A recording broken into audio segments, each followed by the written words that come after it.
gospel, light of the temple. Sword swing, killer live from the ghetto. The hood messenger, let them know hell's close. Blackberry on the devil in a black cloak. Yo, what is up? Welcome to the Street Gospel Podcast. I'm your host, Dave One, and this is episode number... Yo, Cam, what episode is this? 106. Episode number 106. Just like Power 106 LA. Just like Power 106, tell that. Do you hear the voice of my guest in the background? But before we get to my guest, I'm excited, man. But check it out. The last episode, we had Justice Coleman from the Great 1-8. I'm not a big Valley guy, man. I don't know. It's just like I go to... Deepest part I go that way is probably Glendale, but he invited me out. I went and visited him this past weekend. Went out to the Grade 1-8, went to his gym, got to roll with at his gym, Gooch Academy with Rob Gooch. Definitely a dope experience. But that podcast with Justice Coleman, man, he's more than a pastor, a jiu-jitsu guy. He's a family man. He's a good brother in the Lord. Great story. Doing a good work out there in the Great 1-8. So shout out to the Great 1-8 and that last episode 105 with Justice Coleman. Make sure you go and check it out and subscribe. Look, we depend on our subscribers, right? We need people to go on YouTube, go on Spotify, Apple Podcasts. Make sure you subscribe, helps out, and spread the word. If you hear a podcast that you like, send somebody, man. Share the podcast. We appreciate it. Follow us on Instagram. We love that. And send us a message and we'll get back to you. We promise. But today, we have one a guest. And he's like an old friend. Uh-huh. See, I love graffiti. I love art. So this guy is one of the original, for me, guys I follow, because he always seemed to be, he was up everywhere, but he always seemed to be up in the southeast area. That's where I frequented. Bell, Cudahy, Southgate, Huntington Park. He was up all in those areas, and I would see him. And then finally, I got to meet him. I had this little band called 540, and he came out, and we met, and he did some work for us, and we've been friends ever since then. We lost touch for a little bit. We get back in touch, and thankfully, because of social media, we're always stay connected, text messages and stuff. But this guy is a LA historian. He is a podcaster. You got to check out his podcast, Classic Burners. He is a legend in the graffiti world, art world, and I want to welcome to the show. Oh, how did I forget this? He's a believer too, man. I can't forget that. But I want to welcome to this show, Skill One. What is up, brother? What's up, Dave, man? Good to see you. Good to be here.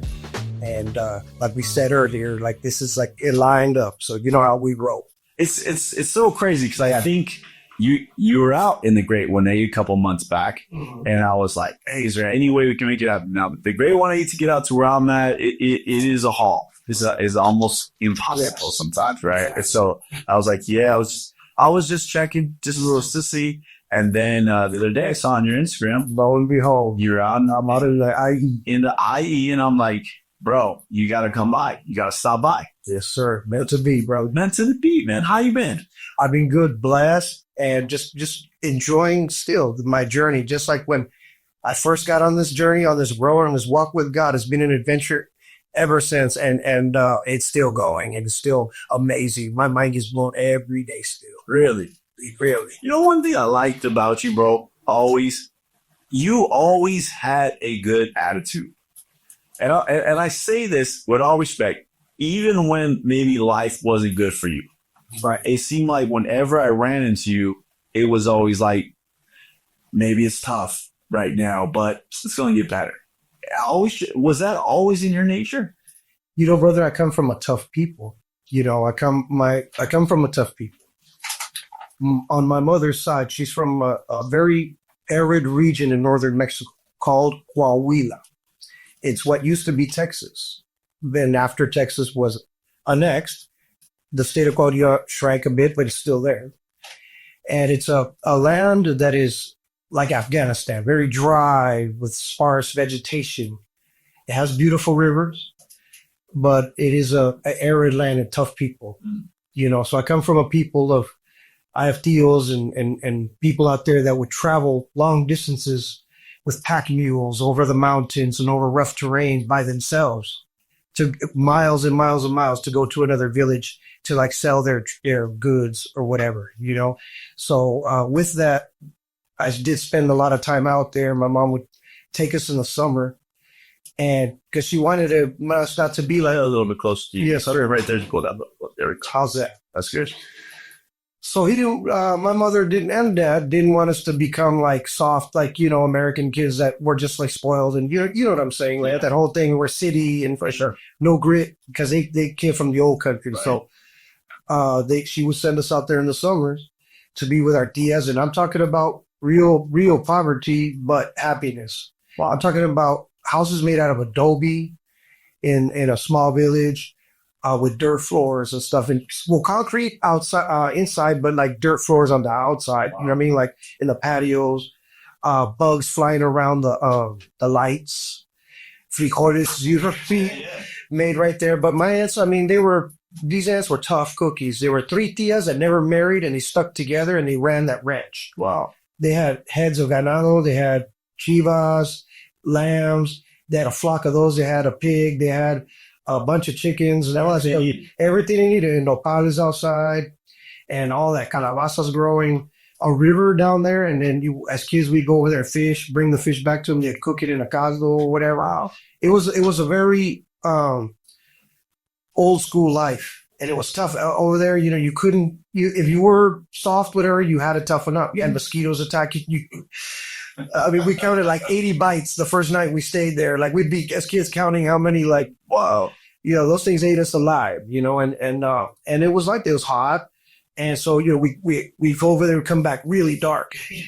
Like, we'd be like sun toasted, bro. And it's just the men there were very manly, very honorable, very family, you know. Yeah.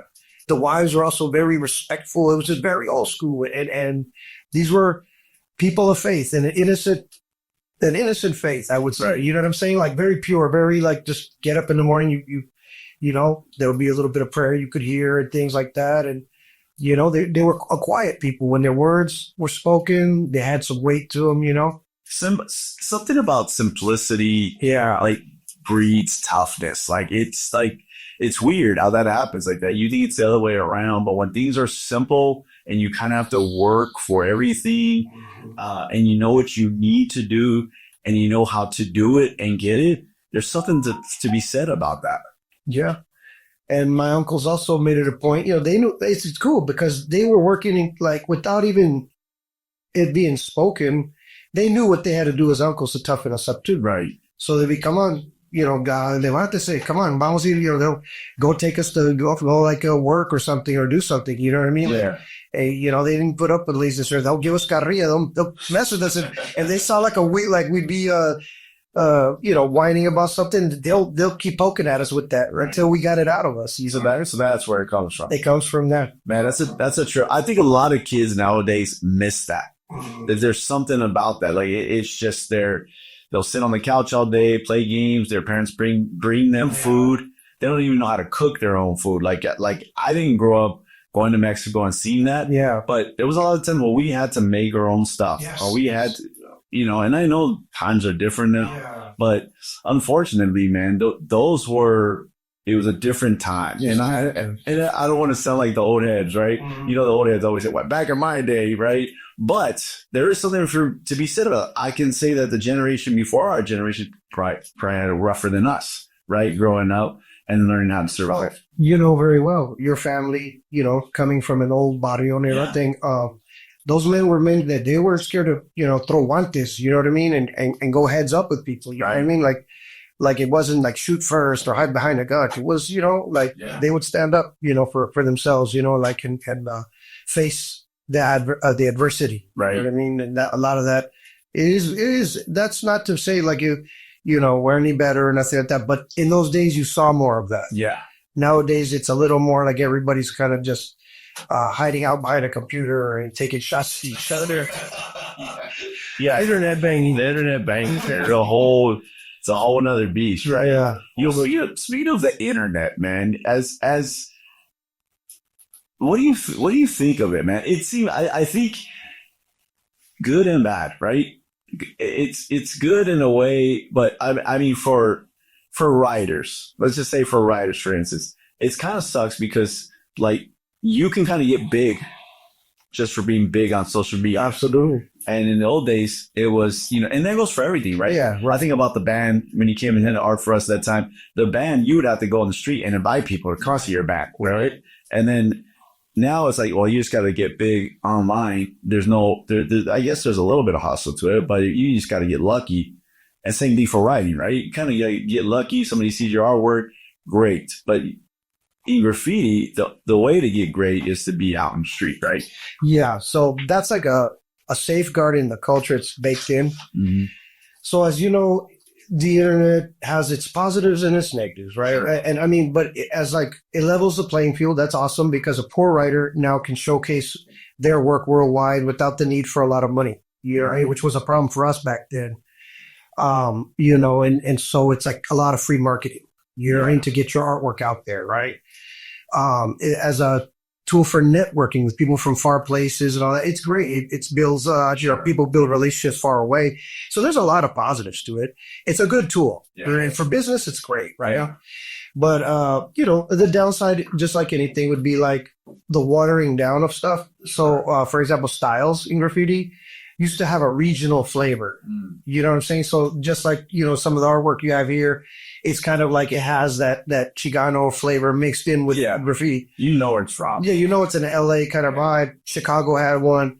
New York has one. Miami has one. All of the Bay Area, all the bigger cities had like regional styles. Right.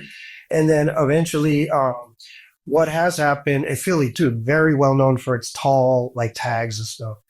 But what ended up happening is that through the internet, everything kind of just started morphing and merging into like one conglomerate style that everybody follows. Right.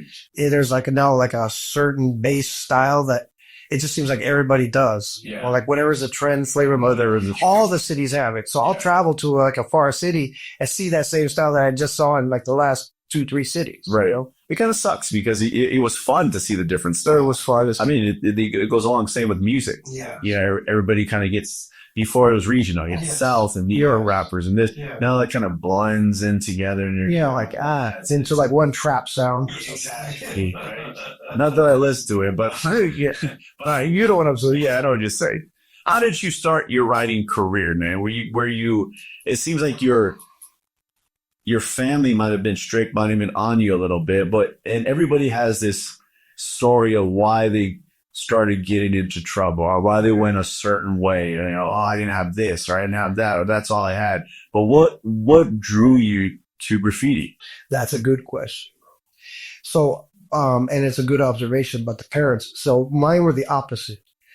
They were somewhat naive, being older and from the old country, and so they weren't hip to tell like if we were stoned or, you know what I'm saying? They didn't know the signs, So we got a lot of stuff passed up.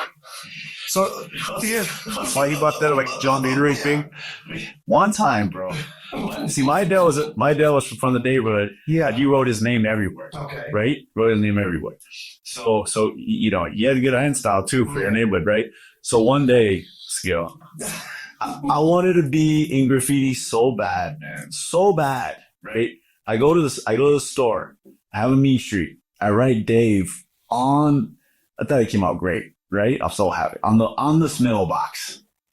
The next day, my dad came to my room and tells me, "Did you write your name on the mailbox, bro?" You know what I said? No, that was this other guy. His name. Wow. But bro, so I couldn't get away with it. Now there was no way. No, that's the thing when you have a hip dad, like our kids right now. No, you know what I'm saying? Yeah. You know how it is. Exactly. We know what time it is. I know. But my parents were still like that was a gap that, I was able to exploit as, me and my brothers. And also the fact that we're a lot of us. So my mom was one of the moms that, and back then you could let your kids out in the play outside. Of course. So she would be like, váyanse pa fuera, you know, whatever, like when we just get on our nerves, because we'd start, invariably, we'd start fighting over a video game thing or whatever. He did this or he took that or he's bothering me. He said this about, and we next thing you know, we're throwing down. And so eventually my mom would be like, lárguese, váyase a jugar afuera, go play outside. And there were other kids in the same boat. So there was, in those days, you had mobs of kids out and about, like groups. Right. They would either gather on that block or on the next block or whatever. There'd be usually some place where they kind of linger together, or go to the arcade or to the corner 7-Eleven, those video game machines or whatever. You know, you kind of, in that neighborhood, you kind of start exploring a bit. And that's kind of where I got my start. So we lived right next to they were like projects. They were like this really big apartment complexes. It was called the Country Square. And this was in Burbank. And so it was like a more poor side of town. And so these were like more low income type of apartments.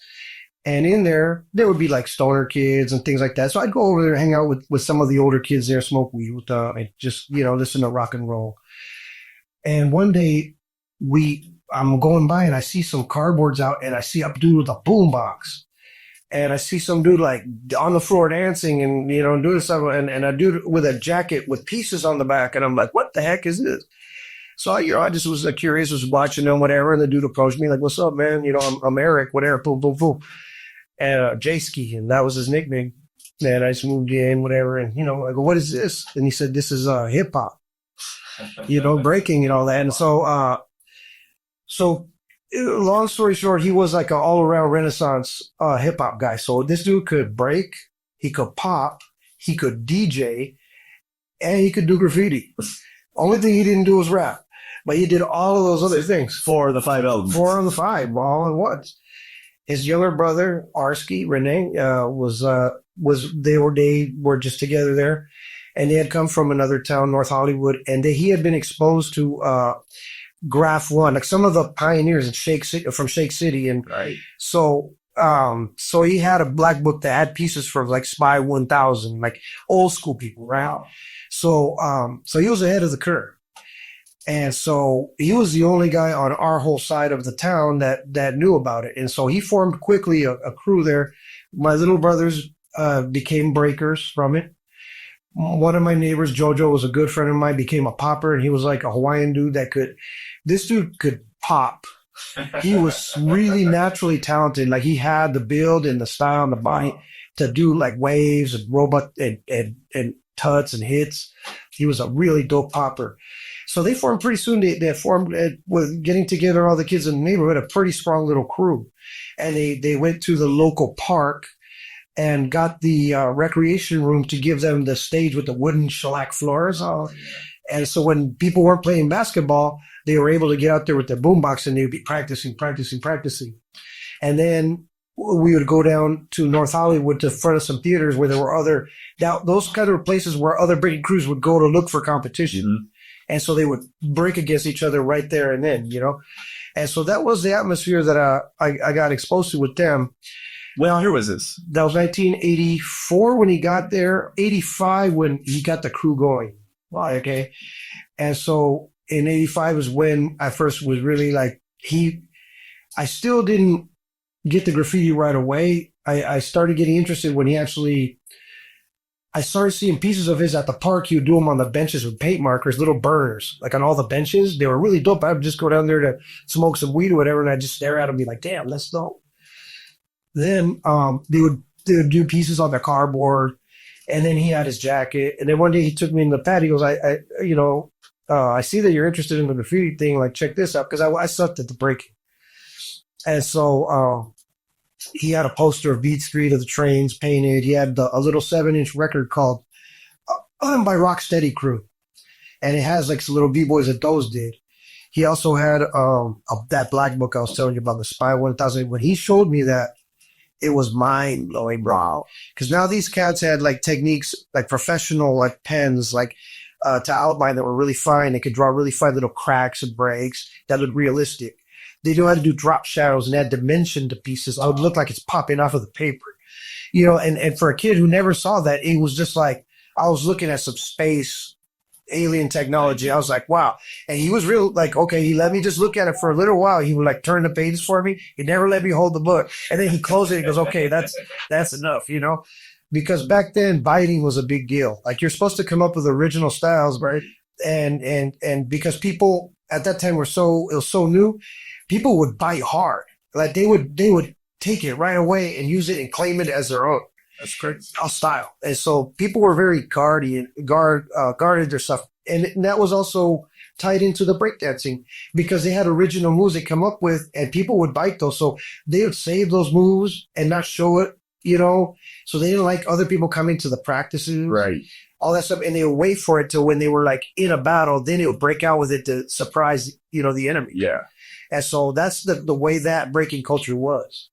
But lo and behold, it kind of like, like it came and went. Remember when the breaking, like everyone was doing it. It was a huge rush. The Fresh Fest came with Run DMC and AD and all that. And everyone, that was like the baby. Yeah, all that. And then B Street, breaking, all that. And then, after a year or so, by 86, it was kind of starting to die out, And then graffiti kept going, but I still wasn't exposed to that until I ran with Snap. And Snap and I met over heavy metal. Like we liked heavy metal music and we went to some of the same concerts. So we just started rolling to them together. Those Snap is a legend in his own realm. You know what I mean? But you guys together were road dogs. We're brothers. Like, so his mother passed young when he was young. So he would be in boys' homes. He put him in foster homes and things like that. But we'd always stay connected. Like I'd go to the foster home on the weekends and sometimes they'd let me stay there. And we'd go out and get up and stuff like that. And, we just rolled together. And then like whenever he would either run away from the boys' home or wasn't in the system, my mom would take him in as her son. Oh, wow. See, so he would live with us for periods of time, growing up. And so it's super. I remember being great because my older brother is 8 years older and it was, he always looked at me as like a little squirt. Like we didn't, he didn't roll with us. Right. So Snap was a year older. So it was just the right age to be like a little bit older partner, like a brother, you know what I mean? Right. So, that's kind of the role he played in my life. And we, Whisk came up with him too. They were part of a boogie boarding crew together. Oh, really? And they would write, their first tagging was like in metal writing and they were up everywhere. And so the graffiti writers were, stoked to meet them. They'd be like, "Oh, you're Snap. Like we see you up everywhere."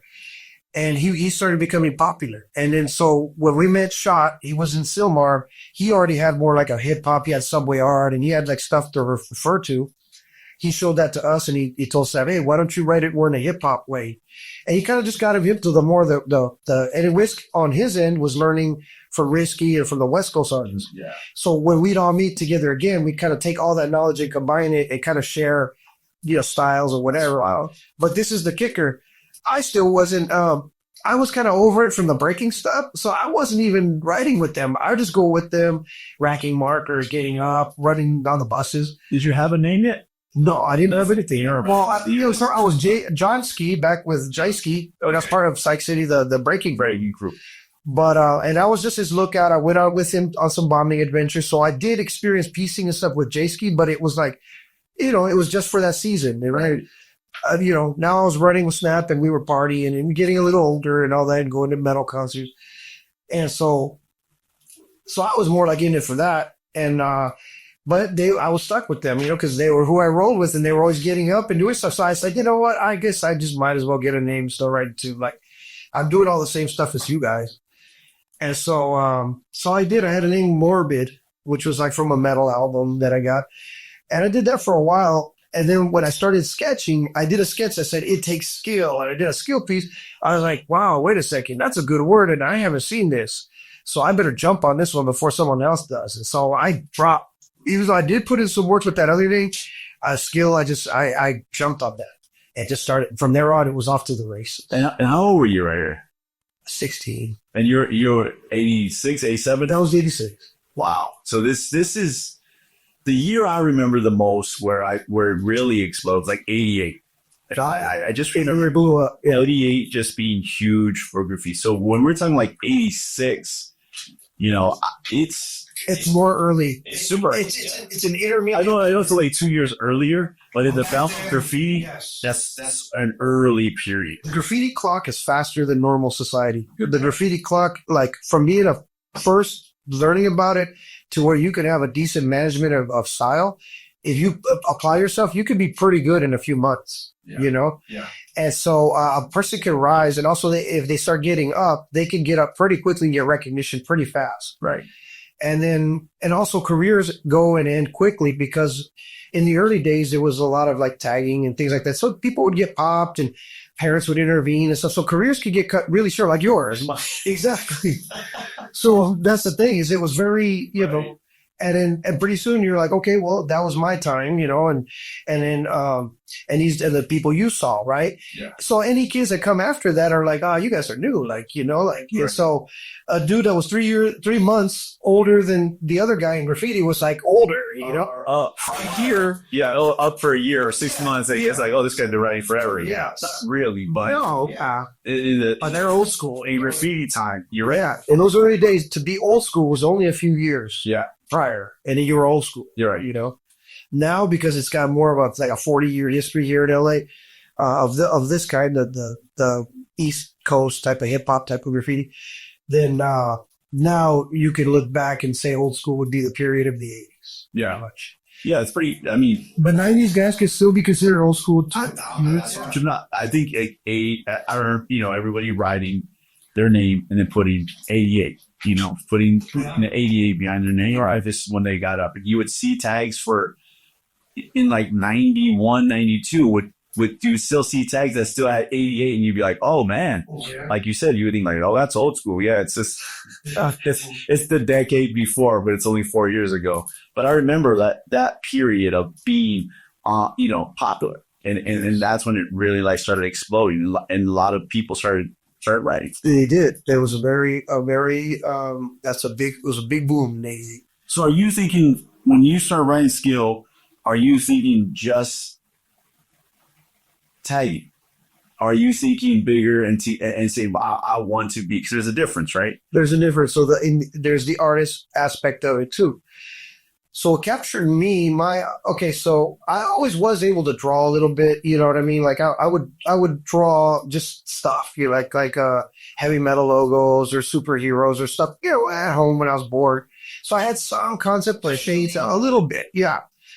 And my dad would say, I had an uncle that was an artist and you remind me of, you know, and so my dad would kind of like encourage me to get into the arts, but like I said, I was more captivated by, you know, being out, you know, running around, being young, you know. Because there's something about that too. Yeah, there is. It was the adrenaline and the fun, and Right. the adventure, you know. So on the buses, we go places. And so what I saw was some rooftops off the one bus, which ran down Sunset from Hollywood to downtown LA. Drew had a rooftop up there, and a guy called Image from UCA had a rooftop on a laundromat off of like Alvarado or something. And it was like a chrome. And I remember those various pieces. And then LA Bomb Squad had something off of a freeway in East LA that was real colorful. And then I saw that wall off the General Hospital, the Tama Freeway, that big old wall that used to be there. That's still there. But that used to have a lot of pieces. And so I go down there. I mean, that's only controlled by one certain gang. Yeah. but there it was a little. Yeah, it was a double open. Yeah. And so, all those were the influential things for me. That color, the vibe, all that captivated me. And I started drawing. And I got a hold of some little design markers. And I used those to blend and learn how to work shades and coloring. And pretty soon I attempted my first piece, you know, and I just did it with 2 or 3 colors, you know, and it came out okay. And then I just kept practicing, just doing like 2 letters, SKs, just in silver and blue, like just to get the can control down, you know. Started getting up like that. And, you know, and pretty soon I just caught the bug and started getting better, you know. Did it take you long to get better? Not really. I mean, like if I look at it now, no. I mean, It's just everyday thing, right? well, yeah, I would like if you get to drawing and kind of get a feeling for style and how colors work and all that. And then let's say you do that during the week, and then you go out like once a weekend to do a piece. You'll have a grasp of it within like 2 months, 3 months, Yeah, and you'll be decent. You'll be able to like hold your ground and do a decent piece. right. Did anybody ever try to come and say that skill was their name first? There was, I found out much later after I already had been putting it up that there was a really old skill from UCA, and I ran into him one day. So I'm on the back of the Hollywood bus, like running through Hollywood, and I see two black brothers. One had glasses and a Kazao hat that was Minus from UCA, which I had a friend, and he became a member of UTI that was from their crew too. So he knew him. So I had a connection to them in some way through my friend, and they knew about me. And so when you always sat in the back of the bus where you could open the window and talk to people out on the bus stop, like if you pulled up. That was the stupidest design. I mean, great for every rider, criminal out there, right? Yes. The back window where probably you could jump right up. Yes. But I was like, what was the purpose of that window? It's crazy. Yeah. Fire escape, I suppose. But what I would do is I always just sit in the back of the bus, either whatever was available, and it was the right side or the left side. And then because you could just kind of kick it back there, push open the sliding window and look out and see what's going on out there. And so I saw them and I go, "What's up, Skill?" And Minus goes, "What's up, Minus?" And the other guy goes, "Skill." And I go, "I'll get off right now." And he goes, "All right, come down, come see me, whatever." And this is going to blow your mind considering what this podcast is about. I walk up, I'm like, "What's up, fellas?" I go, "What's up, man? What's up, Skill?" And I go, he goes, "Yeah, I go, yeah, I didn't know about you though." And he goes, "I know." He goes, "I don't care about that anymore." He goes, "I'm serving Jesus Christ now." Wow. He says, so it's all good. He goes, "But you know who's OG?" I go, "Well, whatever, But I was like, "But thanks." Yeah. And then and Minus, of course, we were cool. So I was like, "What's up, Minus?" Well, in those days, that he probably was a believer, right? Because in those days, you would have to get down for that name, right? Or you would have to give up the name. Well, I think with him, he already committed that he was going to go a different direction in life. So it just he wasn't that passionate about it where he felt he needed to do that. Okay. But if it was somebody else, you will. It depends on the person, right? Some people could take it very personal, whatever. He didn't, I mean, I was blessed for it. So I basically had his blessing. You know what's about that? I'm glad you admitted that. A lot of riders just rather just say, "Oh, no, I was the OG. There's nobody before me." Yeah, to say like there was another guy before me. I didn't know till after, but we did. Later on, I saw like an old landmark of his by MacArthur Park that was still running, but he was from like the 85 days or something. Yeah, he was 85 early days. So I didn't start till 86, and so he didn't have anything up that I saw. Yeah. So really, he knew that too. He's like he figured, and I think he saw that I was good friends with his crew member partner. So there was like some family connection there, you know what I mean? Like, and he probably saw that I was really getting up and like, well, like I'm not going to go out of retirement to battle this guy. I don't know what's going through his mind, but I was happy actually to hear that he was serving God. Like I always had like something in me that respected like things about God. So some sort of sense. Yeah. And so when I would hear about someone like going that direction, I felt like, supportive of that, so I was like, "Oh, that's cool." Like almost like it gave me hope that like, oh, somebody's, like there's a way out of this. Found something. Besides any real, yeah. So I remember that kind of, was I remember it stuck out to me, So Skill surf riding. Yeah. How out of control did you get? Addictive. It is still. I still struggle with it. Yeah. Yeah. Oh yeah. I still struggle with it. I mean, so in those days, it got to a point where the tagging, I would just stop because I focused on piecing and the art aspect of it, right? So I had my season of tagging and doing all that, getting up on buses and all that. But what comes with that is that you start getting in trouble. You start messing up in school. You just start screwing up. And so it's hard to kind of consistently do that. Right. Now it's your life. Yeah. Because it's an addiction and like you literally like can't stop yourself. You want to go out always because if you're going to get up, it takes work. It takes time, to go and do this. You have to do it repetitiously, right? Right. So you spend time in it and after a while you're neglecting the rest of your life. So now that I'm older, like I've kind of seen people come and go, I've narrowed it down that there's a one major run that a writer will have in their life for bombing. And it's usually, it doesn't go beyond 3 years. Mm. And that's like if you do a study of like, Euler, Chaka, 125, whatever, like their prime peak years of their main run was like a 3 year, period. Now, some of them, if they have no other, like if they just are so serious about it, there's some writers that they do it consistently throughout their life, but they always kind of live within a certain realm. Is it because they start? It's like a street living. Then they grow up, or they get in trouble, or it's a combination. Yeah, because think about this: if who's going to support like your kid? If he's like not paying rent or working or whatever, how long are you going to put up with him going out? Just freeloading off of you. First thing you're going to start applying the pressure. So they're getting pressure probably from wherever they stay, even if it's not their parents, if they stay with an uncle or aunt or a grandma, or even of a roommate. That dude's going to be like, hey, dude, you got to start paying rent, right? So you're getting that pressure. You're probably not working a good job, so you're probably getting tired of being broke and having to steal all your pain and food or whatever you got to do, right? It's just very rough living, you know what I mean? Because unless the only ones that can keep going consistently are rich kids, maybe, that are trust fund babies that can be funded for that.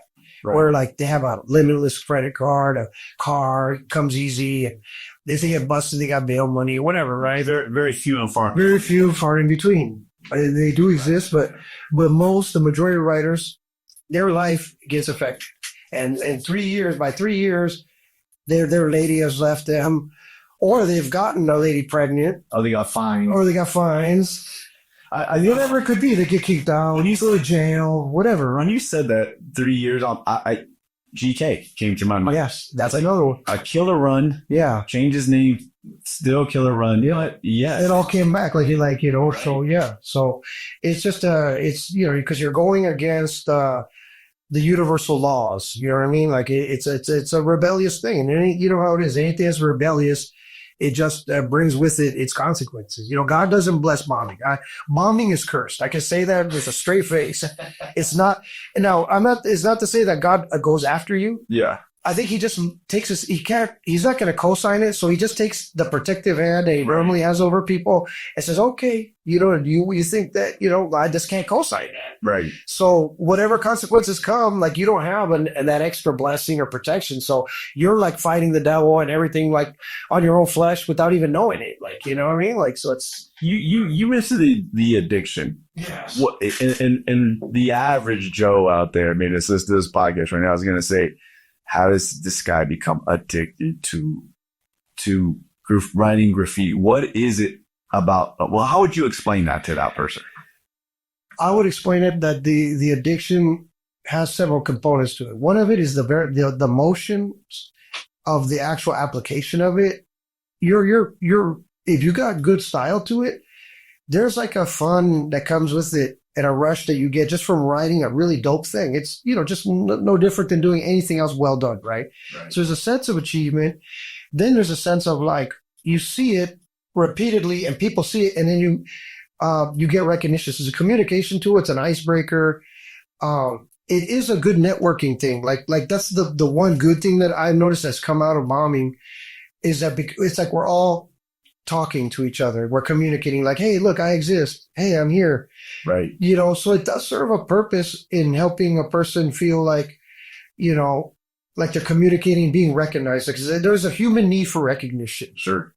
And for kids that don't know other ways to do it and have no other outlet, it's one of the ghetto ways that we've kind of just stumbled upon it as a way to find recognition amongst each other. I think not even amongst each other. Maybe just recognition. And in general, right? Because they don't get it at home or at school. Or maybe they don't play sports or they don't get love at home. Yes. Nobody's recognizing, hey, that looks good. Yes. Like your dad telling you, hey, that looked great. Right. Maybe those kids don't get that at home. Yeah, right. They get out on the street and they feel they get that love and the respect. And then they say, well, I'm just going to keep doing this. Yes.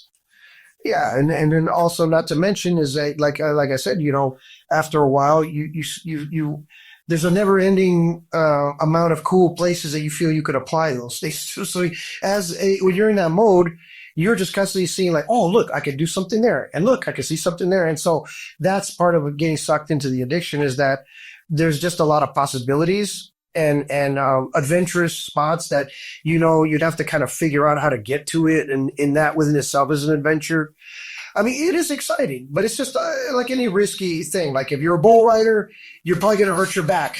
You know, right? It's risky, it's dangerous, it's foolish. If you're a cliff jumper, you might hit that other side of the rock, whatever, right? Like, you know what I'm saying? Or you might hit the bottom and break your legs if the water's not deep enough. Right. You know, it's an extreme sport, you know, and it has its consequences. A lot of people ain't built for that sport, though. Really, no. No, there was always kids who they were interested in it, but didn't take the never stepped out to try to actually do it. You know what I mean? And so it took you know, a sense of you know, a little bit of craziness to Yeah, that's what I think, because when I think of that, it's you're going, especially like yourself, you're going into different neighborhoods late at night. Probably. You're writing your name. Right. A lot of neighborhoods don't like other people writing anything in their neighborhood. You're risking the police. You're risking a fine. You're risking, you know, being in jail. Absolutely. There's a lot of that. Did you realize all that and still say, who cares? Yep, I did. I get shot at, jacked, got in fights, everything. Like being out there from neighborhoods. They would catch me like in their area doing something. It'd catch me slipping. It would be like, okay, man, you know what? Boom. Yeah, they take a can from me or something. They go strike up with it, you know, or they tell me don't be riding in my neighborhood. You know what I mean? And, you know, I was outnumbered and I was a rider at the time, just like, you know, and you know, just not didn't want to like have a beef with the whole gang, right? And so I took losses, you know, as a rider. It comes with the territory. Yeah, it comes with the territory, you know, and so, but you know, then there's just times when, you know, on the other hand, like, you know, you know, something might have popped off and I might have came out the winner in the fight or whatever, right? So you know, but I was just so determined that, you know, I was willing to risk that, you know.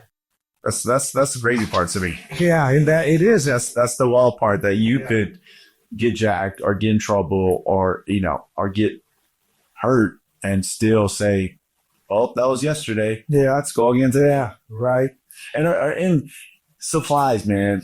Break it down. How did you get supplies to meet your addiction? You know already. You know. This is classic, right? Yeah. And not everybody do it. Nobody says racking or going racking. But when we were young, somebody says they're going racking. You know what they were doing? They were stealing things. And so what I couldn't get by racking or, you know, because some spots were burned. Keep in mind, like I lived in an area that was full of riders, Huntington Park, Southgate, Linwood, all these places. All the stores were burned. Right. So it was Western. So it was a real chore. Yeah, it was a real chore to go in there because they'd see you as a kid and kind of already be on you. So we had to figure alternative ways. One was go to the swap meet, and they had a brand called Grauco, which was like a swap meet brand of paint. And it was $1.25 a can. Wow. And it had cool colors. So we get some of those. Walmart then came out with a brand that was 99 cents. Wow. Believe it or not, 99 cents paint. It was watery. It wasn't great, but I mean, a lot of pieces that I did with that. And I was supplemented by the few good crayons I'd rack or maybe buy on a special or buy off of somebody, whatever. You know, you'd always kind of cobble together. Yeah. You know, there were some guys who were just master rackers, but they were the types that would have to travel to far places to go find a place that wasn't burned. Right. And you know, usually like, you know, I kind of would, in my way, I cobble it together. Another thing is that after early on, like within a year or two, I was good enough and I did characters. So people would come up to me on the street and say, hey, can you do this from my auto body shop? Or, you know, can you do this? Tengo un salón de belleza, like a beauty salon. Like, can you draw me something, a sign? And so what I would do is I would get the leftover paint. I would make the deal, be like, okay, I'll paint this. This is how much it'll cost you. And this is how much for materials, and I get to keep all the leftovers and stuff. So, yeah, of course, no problem. And so from a lot of those little gigs, I was able to supplement my supplies. Right. Well, what was your tool of choice back in those days? As far as what? For getting up, for getting up. Just a pilot, simple black pilot, juicy. I would just get pilot ink and, you know, get it nice and wet and, you know, all day long. Yeah. Just, I don't know, for me, I wasn't that desperate into I was addicted to it, but I wasn't like, It wasn't everything to me because I did various things.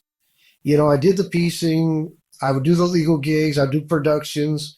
I'd start new yards. I'd find abandoned areas to figure this would be a great yard and do pieces and invite people there, and it grew into a yard. Like I was pioneering a lot of stuff. So there was a lot going on. So tagging to me was just part of what I did as I was going from a point A to point B, and I'd be around there and be like, oh, you know, I'll catch a tag.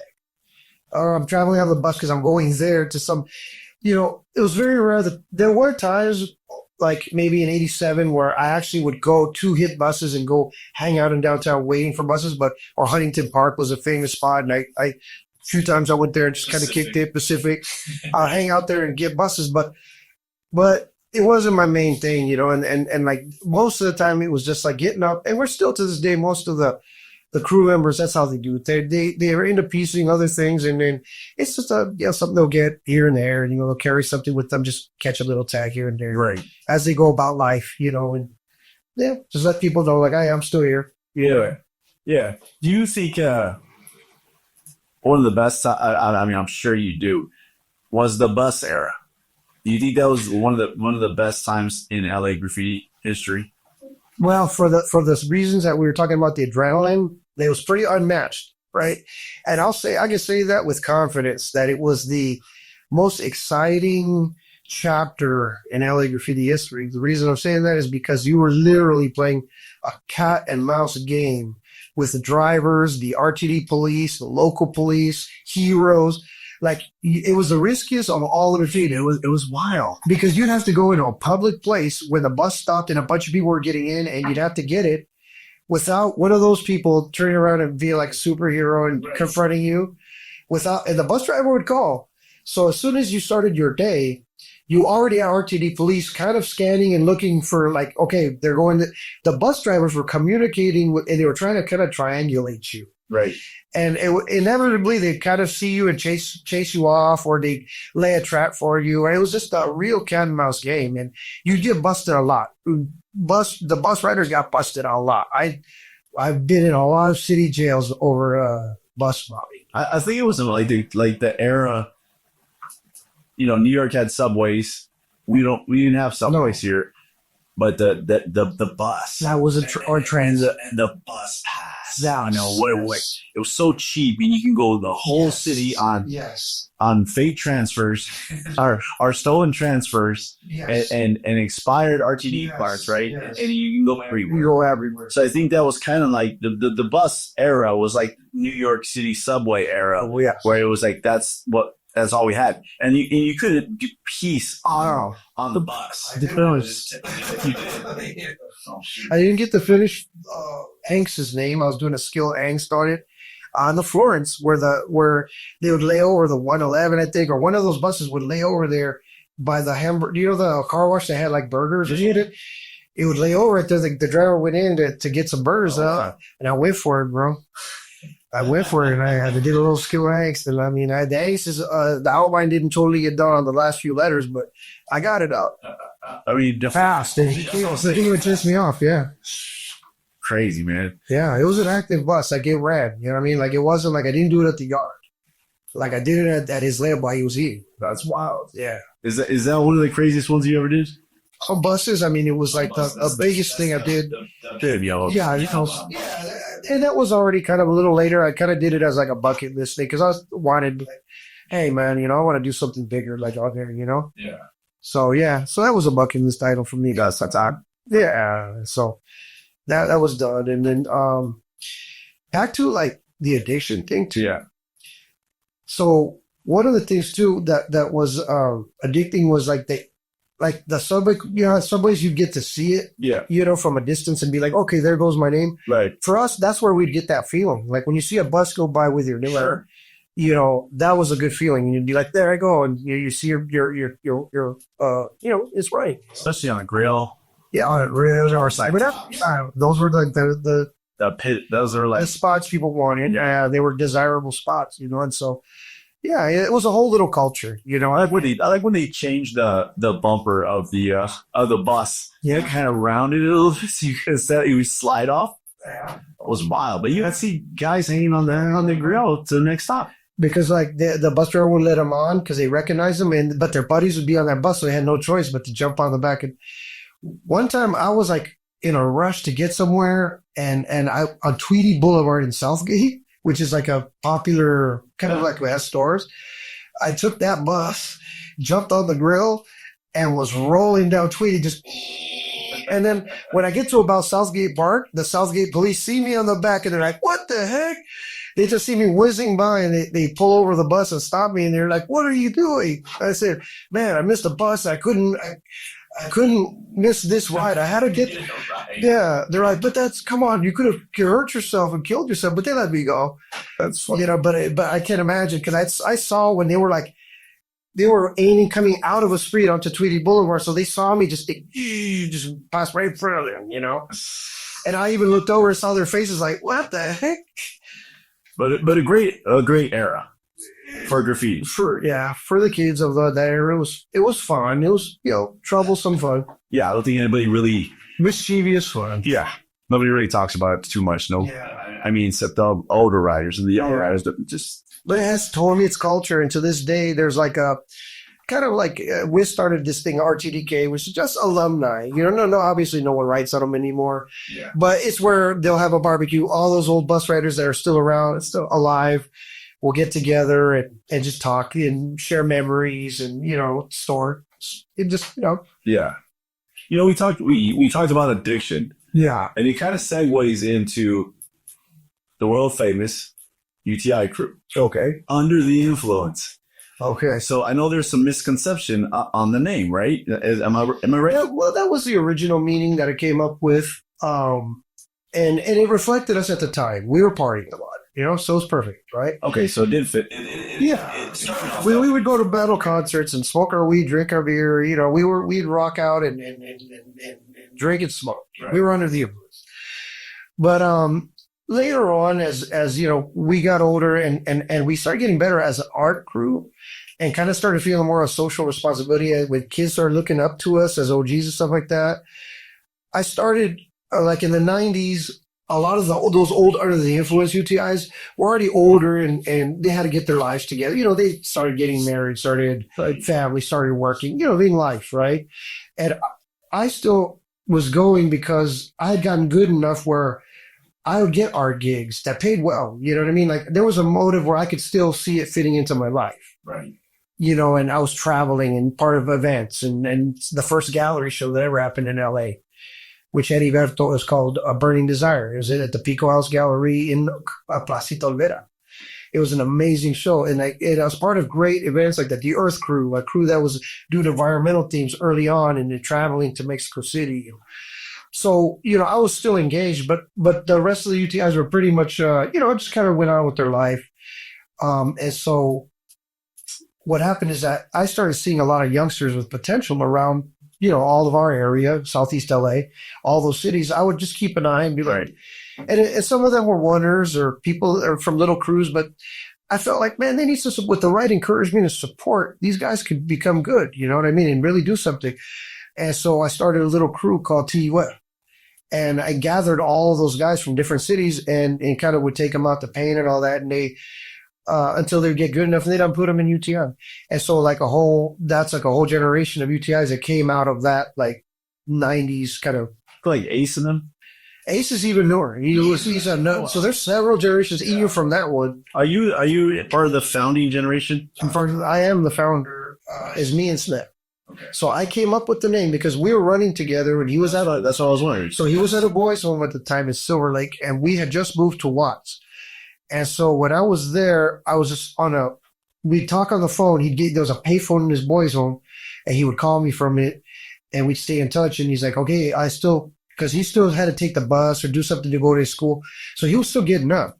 And we had not had a crew yet, like a big crew.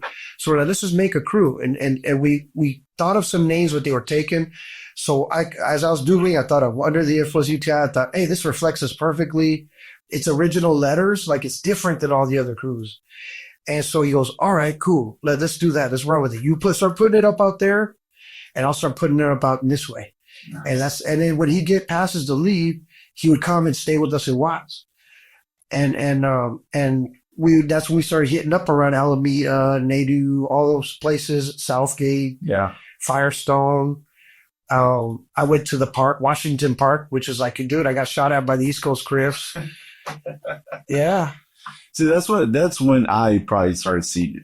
Yeah. And the first, I mean, I don't know how early you're a great historian on the exact time, but I remember the Made You Look. You always tell me you never had a picture of that one, but I remember seeing that. My voice had a picture of it, but yeah, I got lost. My friend was from Southgate, Yeah. and so I would go and stay over there with him, and then we passed by. I was like, that one. You talk about something like graffiti that catches your eye. I've seen it. You know what I mean? And then I don't know how much longer after that. It probably was a while after that. But you had off the 710 in Bell in my neighborhood. There was like a field on the east side of the freeway that had like this little shack. Yeah. And it was like top to bottom, Yeah. clear as day as you're driving down the 710 scale. Yeah. Right there. Yeah. I don't know what year that was. It was probably 90s. Yeah. I mean, that was 89. It was 89? Okay. 89 is where I did the 710. I did a lot of spots around there. So- I'll throw big UTIs or skills or whatever, a lot of hollows. And then I was doing them in Southgate. And so those got a lot of airplay. Like a lot of people saw those. There wasn't a lot of graffiti on the freeways then, so it stood out a lot. Right. You know, and then 89, 90 were big years for the freeways to evolve. Like we really pushed it. Not only did we focus on 710, but during that spree, we went out to the 5, to the 101. We hit a lot of spots. But we focused a lot on the 5. For some reason, we really liked that. And we kept, going to down the 5 and getting The 5 was interchangeable. That's why. The 5 you get to all the freeways. Yes. So, and people seem to always Yeah. have to get on the 5 to get to where they're going. Yeah. Right? Yeah. You go to Disneyland, you get on the 5. You go to the other stadium, you get on the 5. You go to downtown, you're probably gonna get on the 5 for a minute. Everything's go to the valley, you get on the 5. Right. So yeah, you're right. I think that's what made you get up not faster, but I'm recognized faster. It did. Just seeing that. Yeah. No, that got a lot of people remember those days. I still hear about, like, from people from like Inland Empire or Orange County would be like, I saw that. Or even people from like as far as Fresno and San Francisco, when they'd come to town, they'd come in on the freeway and they would see these things. So yeah, it got kind of a lot of play. So wild man. I wanted to go back to when we met. Yeah. So I think we met through Victor, Mhm. right? You did some pieces at my home church, Yeah. the church that I grew up in, and at Gage Middle School with the right across the street up Yeah. Peterson Gage, Yeah. Praise Chapel, and at that time I was going to Praise Chapel in El Monte because we had a little band. So the guy in the band were there, says, well, I'm going to go over here. We can rehearse at the church. And I remember we would do these events and we would do concerts and stuff. And I was like, man, I get skilled. That'll be great. And I got handed your number. I met you somewhere. And there was a little focus. Yeah, it was full focus, right? Yeah. You're Victor. And then, so I got the number, called, went and picked you up, went to El Monte. We did a piece. Did a piece. I think we had a little bit of cash, but you were like, can I keep the cans? I was like, yeah, keep the cans. Yeah, it's part of the deal, right? Yeah. I was like, we're going to use them for us. Yeah. 540 with a bomb carry. And we had the picture somewhere. I have to put it up. But, and then I remember driving back to your house and then there was a guy there and the guy goes, hey man, how you doing? I said, good. And I didn't know who it was. And he handed me a flyer. Hey, Jesus loves you. I said, oh yeah, I'm a believer. I got it. I put it in my back pocket. And I remember, all right, man, I'll see you later. I'll talk to you later. Left. And then later on the night, I went home, I took it out of my back pocket and I realized it was like a flyer, like a track that was made, and it was hex, like it was testimony.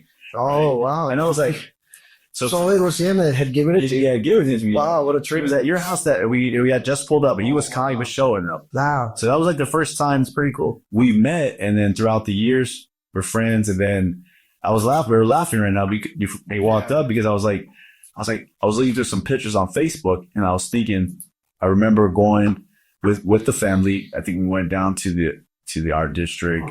We're driving through there, and I remember I think we had Ranchito Avila. That's right there, Santa Fe. So I'm coming down Santa Fe, and I see some riders. I look down the street, and I see some riders. Oh, let's go see who's over there.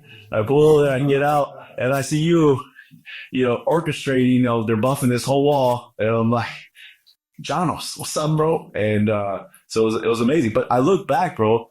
That was 2013. So crazy, bro. Yeah. I mean, that was 2013. And I was like, 12 years. yeah, I'm like, so we haven't been physically by each other. Oh, we've been in touch. But we've been in touch for years. Yeah, and I support, always like, make sure I hit like and comment on Sweet Gospel, whatever. Same. Get a chance and you do the same. Yeah. So, we support each other. We support each other. But it's so cool that we have had that for, because I think that was going back like maybe 99. Yeah. 97. Yeah. But you were a young buck, but you were, I really liked that you were a leader and you were making things happen. Like you made this band happen. You'd orchestrate concerts. You'd line up other bands. You'd invite people, make flyers, hand draw flyers and get them out. Like you were making things happen. And I respected your get down. And because you also had a positive message, I was definitely like, hey, this is someone where, I want to help back them up. And, I believe in you. And I love what you're doing with this too. It's just, it makes me really happy. It makes me really happy. I appreciate that. Because it's your gift and you keep doing it and you haven't given up and you're still doing stuff. You know what I mean? It's great. Likewise, brother. Same with art, man. You're still doing it, still out there, still, and I love the fact, like you said, you've always been a guy that's given back to youth, try to teach them, try to help them. I mean, where'd you get that from? To whom much is given, much is required, right? Like God's been so good to me that, in gratitude, I just want to, how could I not, give to others and do as has been done to me by God. That's my philosophy behind that. It's just like, it's born genuinely, like it's not, there's no strings attached. There's nothing, I don't have to think about it.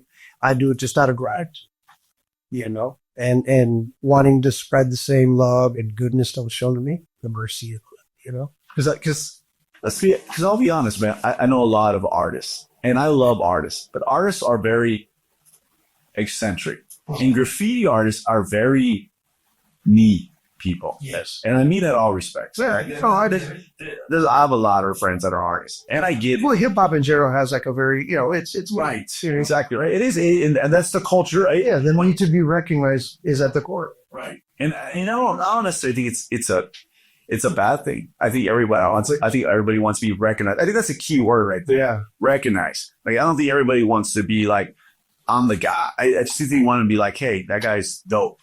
Right. I think that's a different thing. To be dope, I think, there's a, like we know biblically, there's a good pride and a bad pride. Exactly. That's the same thing. It's like you want to have confidence. And so you have to build confidence you have to first believe in yourself and be like, tell yourself positive things believe positive things about yourself. Like, hey, I'm fly, I'm dope, I'm fresh. And what I'm doing is fresh. You know what I mean? Like there's nothing wrong with that if it's not in a mean way towards others and you feel you're better than others. Well, I think you hit on the head with that word. Yeah. I think there's pride. Mm-hmm. Pride builds yourself up, but puts other people down. Right. Confidence builds yourself up and you don't have to worry about people. Yeah, right. I think that's the key. Yeah. I'm happy when people are confident. Yeah. Like I want them to be. I don't want to see someone with their head down or feeling less than anybody. I always say, you know what? I'm not better than anyone, but I'm not less than them either. Right. Yeah. Hey, this is a good point. That's a good point. I think John Wooden had a quote like that. Yes. Never think yourself better than anyone, but never think yourself less than anybody else. Yes. Which I think is good. But artists are eccentric, right? There definitely is. That's actually scientific. Right, because I've learned to understand like that's the way they operate. For a long time, I had a lot of artist friends, and then I'd be like, hey, it's kind of weird, like on this part. And I realized like it's not nothing bad. It's just the way they operate. And if you read, about all the masters, same thing. All the masters. And then I realized it's not only that. Any creative, right, is a little eccentric and a little different and works at their own timing. Right. Right. But that's the way it goes. Okay. And I have an answer. there was a book that was written called Drawing on the Right Side of the Brain. Okay. And so what the premise of this book is that, you know how we have two hemispheres of the brain? It looks like two different sides. One side, though, and I might get it confused, but the right or left, the right is supposed to be an abstract. It thinks and views things as wholes and abstracts, and it's where freestyling and creativity comes from. There's nothing concrete. Your dreams come from things like that. And then the left side of the brain is more analytical, mathematical, numbers, everything has to make sense. You have to, it reconciles some of that.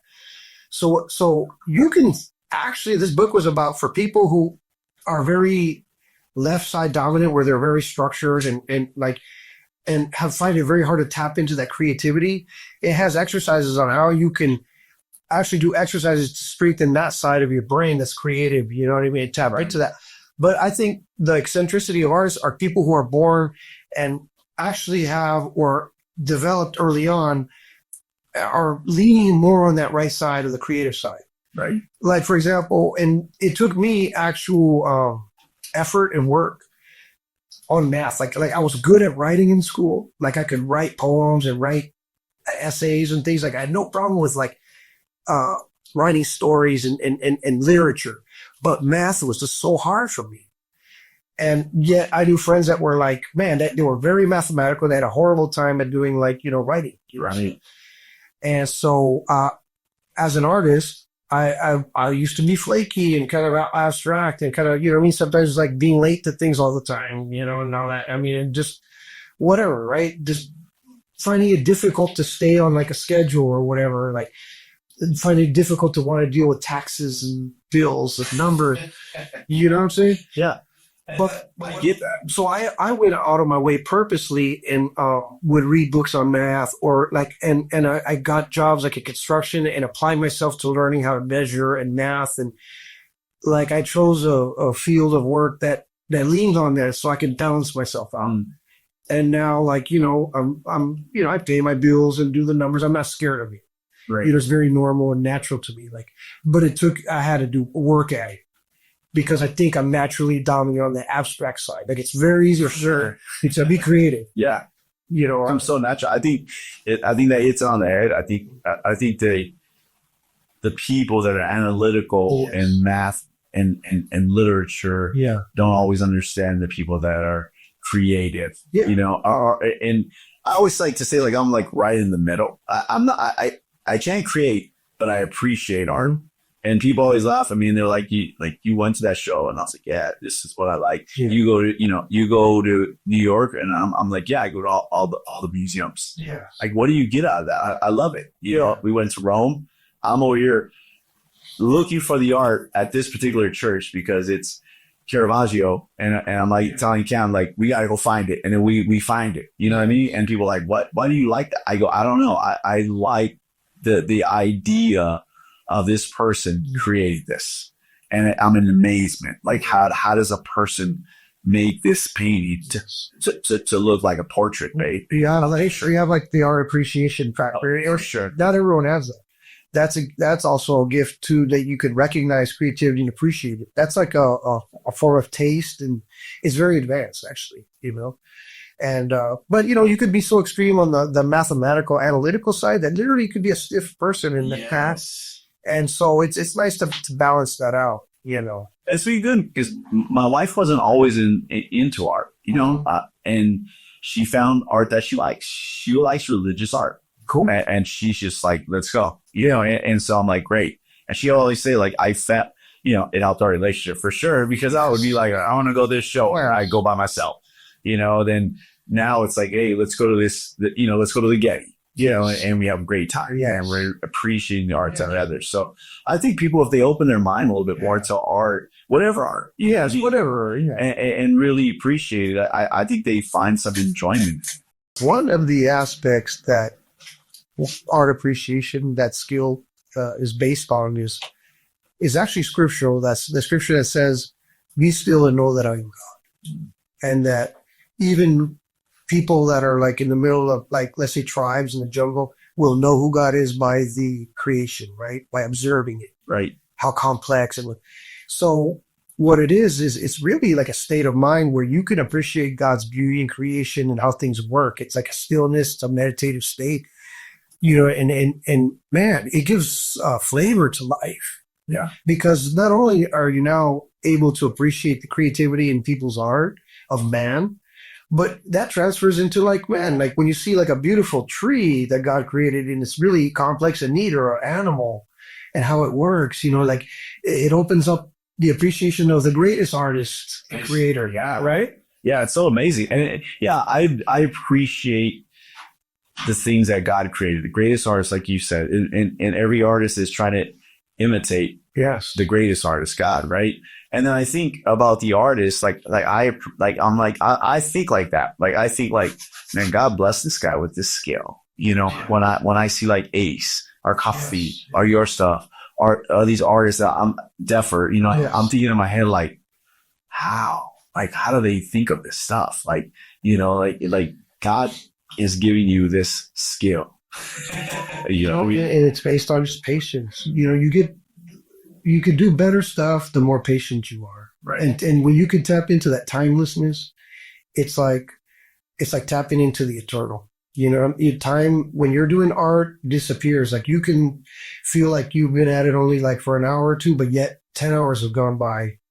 And that's the way it is. It's a zone, creative zone. Wow.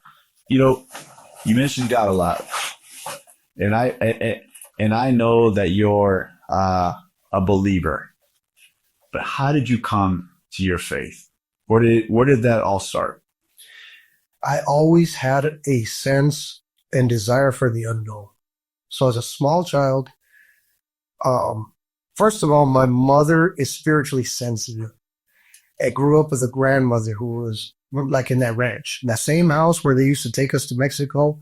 My mom grew up in that house with her grandmother. And that grandmother was a woman that from the old Mexican culture that like spoke in parables.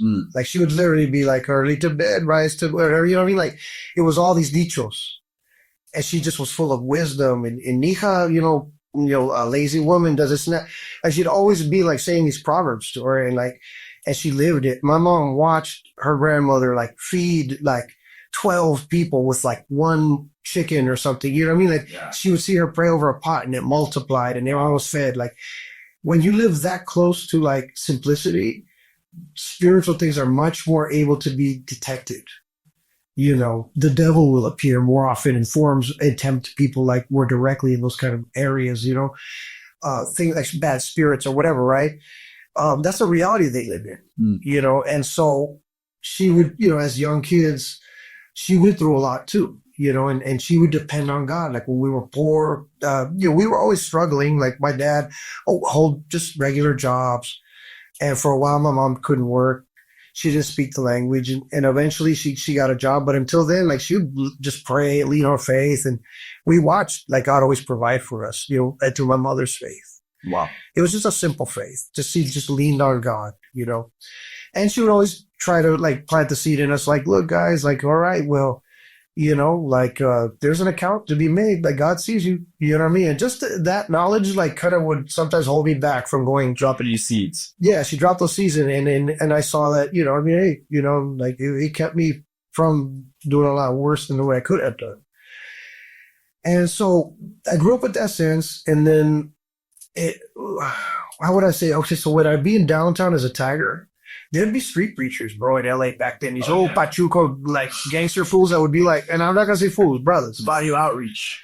They were guys, I don't even know. They were street preachers. I don't know where that came from. Yeah, they would be yelling at the top of their lungs with passion and all that. But Bellborn. Oh, man, it was anointing, man. Because like I would be walking by and it would be like he was talking to me.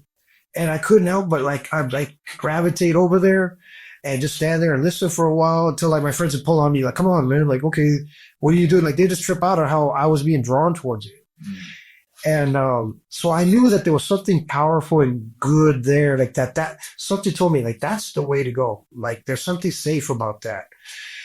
And, in jail, you sometimes would meet, you get pulled away and you're actually there with a Bible and you start reading it. You hear some guys give test, like there'll be like chapel services in jail, and I would stop by and hear them tell their testimony. There was incredible ones in there. From guys who had actually got out from doing life in other countries and stuff that would just now go into jails and minister and preach to the prisoners. And so those were the seeds that were planted. Believe it or not, K2S, like were some of the early guys who testified as writers to us. Because there was a time when there's a movement or revival going on around their neighborhood in that Belmont area. And several of them, Jack, rest in peace, Restian, Duke, and several others gave their lives to Christ. And they were, when I first met them, I ran into them at the motor yard. They were doing a piece that was like, open your eyes to what's going on with the world and see that there is life in Christ. Or so they did a whole mural that said that with imagery, and a few words. And it had to do with the blindfold, like he was blind and this and that, and then, but then an eye that where he could see and all this in a cross. And I mean, like a whole like collage. Yeah. And when they met me there, they were real cool to me. And coincidentally, we got stuck on the same bus. Now, I've been tooting on some weed and stuff, so I wasn't that comfortable at first. So I'm like, great, here they are on the same bus, and it was traffic. So I got stuck inside the bus with them, and they just started letting me have it, bro. Hey, this and that, and the gospel, and Jesus Christ. Wow. And there was a little, like 5 of them, and they're all hitting me with testimonies, and we go to this church, and, give us your number, we'll call you, you could come to a service, and this and that. And they followed up, bro. And so about a week or two later, I got a call from one of them. I don't know if it was Duke or Jack or which one. And he's like, come, hey man, come by. It might even Prime. I don't remember exactly. I think I told Prime it was him. I don't remember if it was Prime, Duke, or Jack, but it was several of them. Yeah. The STNs, the K2Ss. And so I think even Rick One at the time was, there was just a revival over there. And so, I think Deffer too. I think it was just a bunch of them. You know what I mean? And they were all going there, and they invited me there. I couldn't make it, so I missed out on that boat. But it planted a seed. Yeah. Because these were guys that I admired. Yeah, that's crazy because I that's another history lesson that I didn't know about. Huh. And it's so cool because, I know Deffer, I know Coffee, I know these guys, and for some reason, I built a relationship with them, and sometimes I know they know my faith, yes. Right? And Deffer's a believer, yes. But I think there's a lot of guys that I always trip out, like, how is this guy how did he gravitate towards me? I'm just an art lover. I appreciate their art, but there's a connection there, like that makes sense now. Yes. You know what I mean? Yes. Well, because they respected it, because they saw, you understand where these guys come from. That area they're from is like the hub of like spiritual warfare.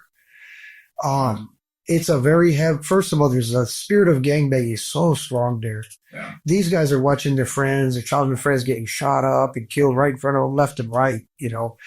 They're watching a lot of witchcraft and stuff coming, because that's the area where the first immigrants, where they hit, like when they come from like El Salvador, Nicaragua, Honduras, Mexico, wherever, that's usually where they would first come to settle in when they hit LA. Right. And even the Asians. And Asians too, just not far from there. Yeah. And so with that comes a lot of like some superstitions and stuff. So there'll be like botanicas and like little shops with like witchcraft and stuff. And so it's intense there. There's you could feel it in the air, like a struggle of light and dark going on spiritually. I mean, at the time, you just know that it's dangerous. You sense the danger as a human. But then once you're a believer, you have the faith, and, you're more sensitive, and you can see, that's just spiritual warfare is intense right there. Right. And so they were born in that atmosphere. So it doesn't surprise me at all that they would be like aware and more like receptive to it. Yeah, that's a trip, man. That's a trip, because we would have, street gospel.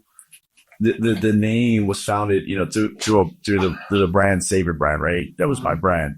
But street gospel had a whole nother meaning when I would do these events, and then I would invite guys to come, and we get solid dudes come, and Sleeps and Deffer and Max 242 and Gallo and all these guys would come, and it was people was, how do you get these guys to come? Slick, just ask. And I just asked. Yeah. But I knew it has to be God. Yes. And it has to be some sort of draw, maybe they're not believers, but there's some sort of draw there that they want to maybe do something good and feel the Lord, through that. And those were great. That Serge came one time, rest in peace, but he came, and I'm just like, so blown away by that. But I'm grateful that you shared that, because man, it makes me feel good that, that it was, at least I can say I had a little part in that, small part in at least drawing some of those guys, and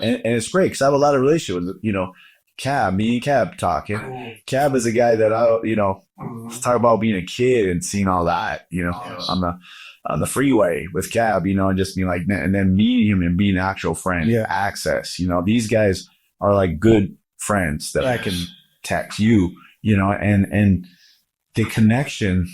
Yes. Holy Spirit moved through those. Yes. And these artists that call, hey, can you pray for us? Dave, can you give me some advice on this? I never asked for that, but I always think it's so cool that, like the art lover Christian kid.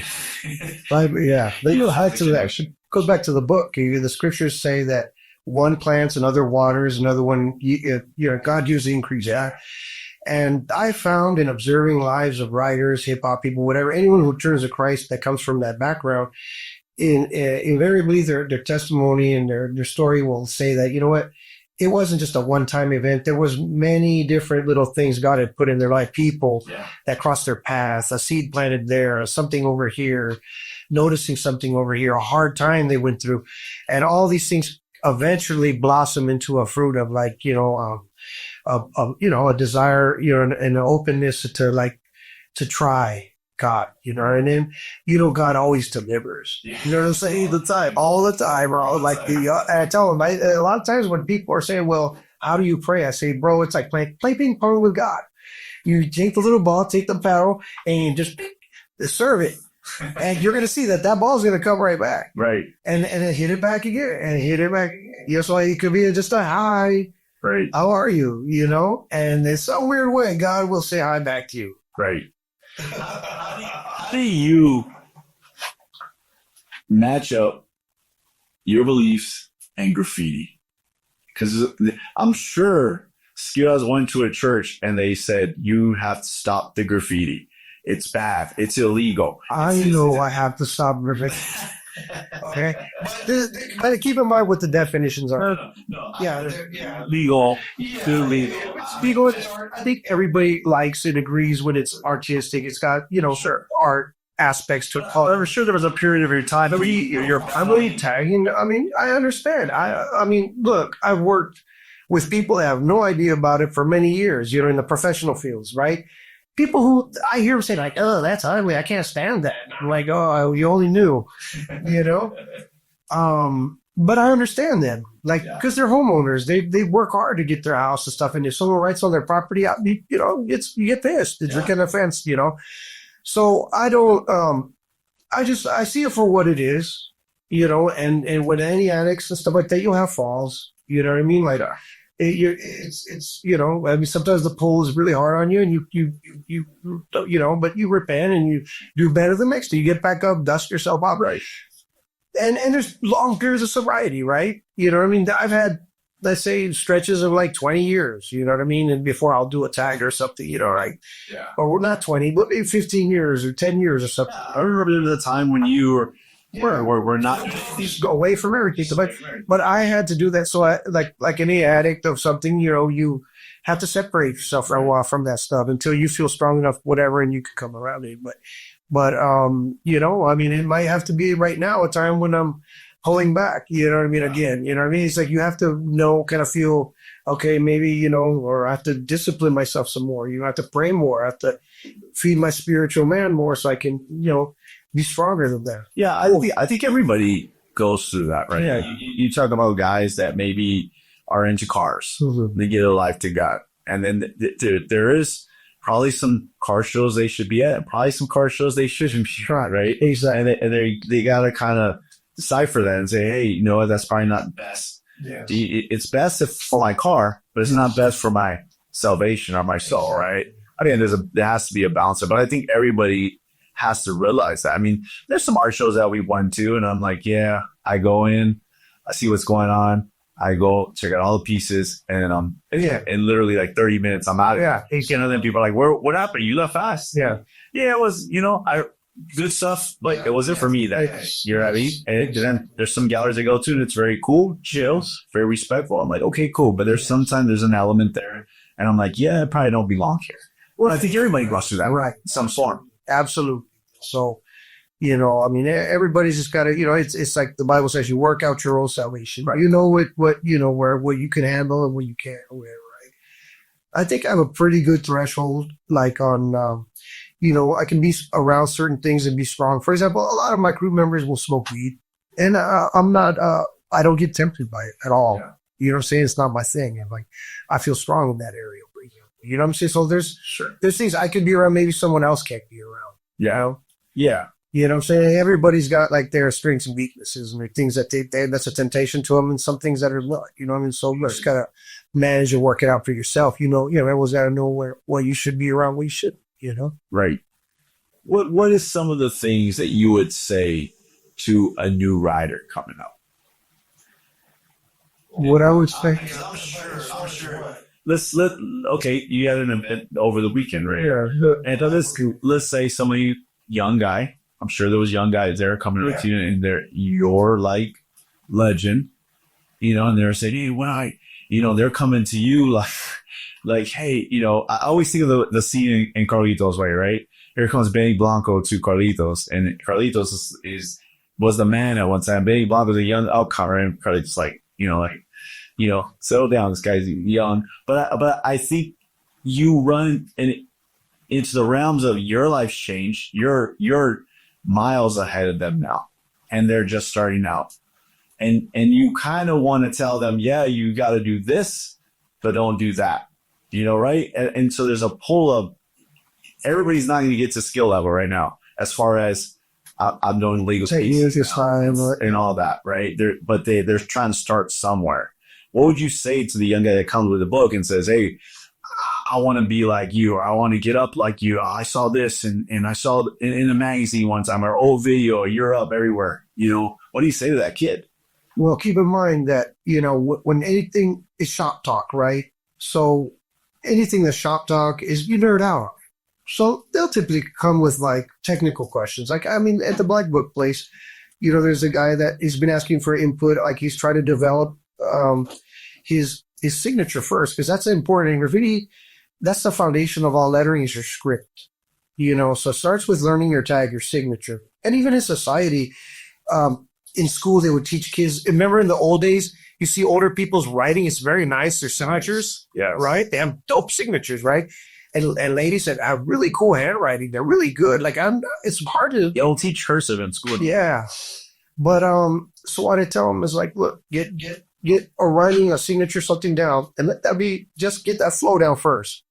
And let that be your foundation for your lettering, because our art form is very specific. It's based upon lettering, right? And then dressing it up, adding dimensions to it, doing it in interesting ways. Right. It's an art form based on letter structure.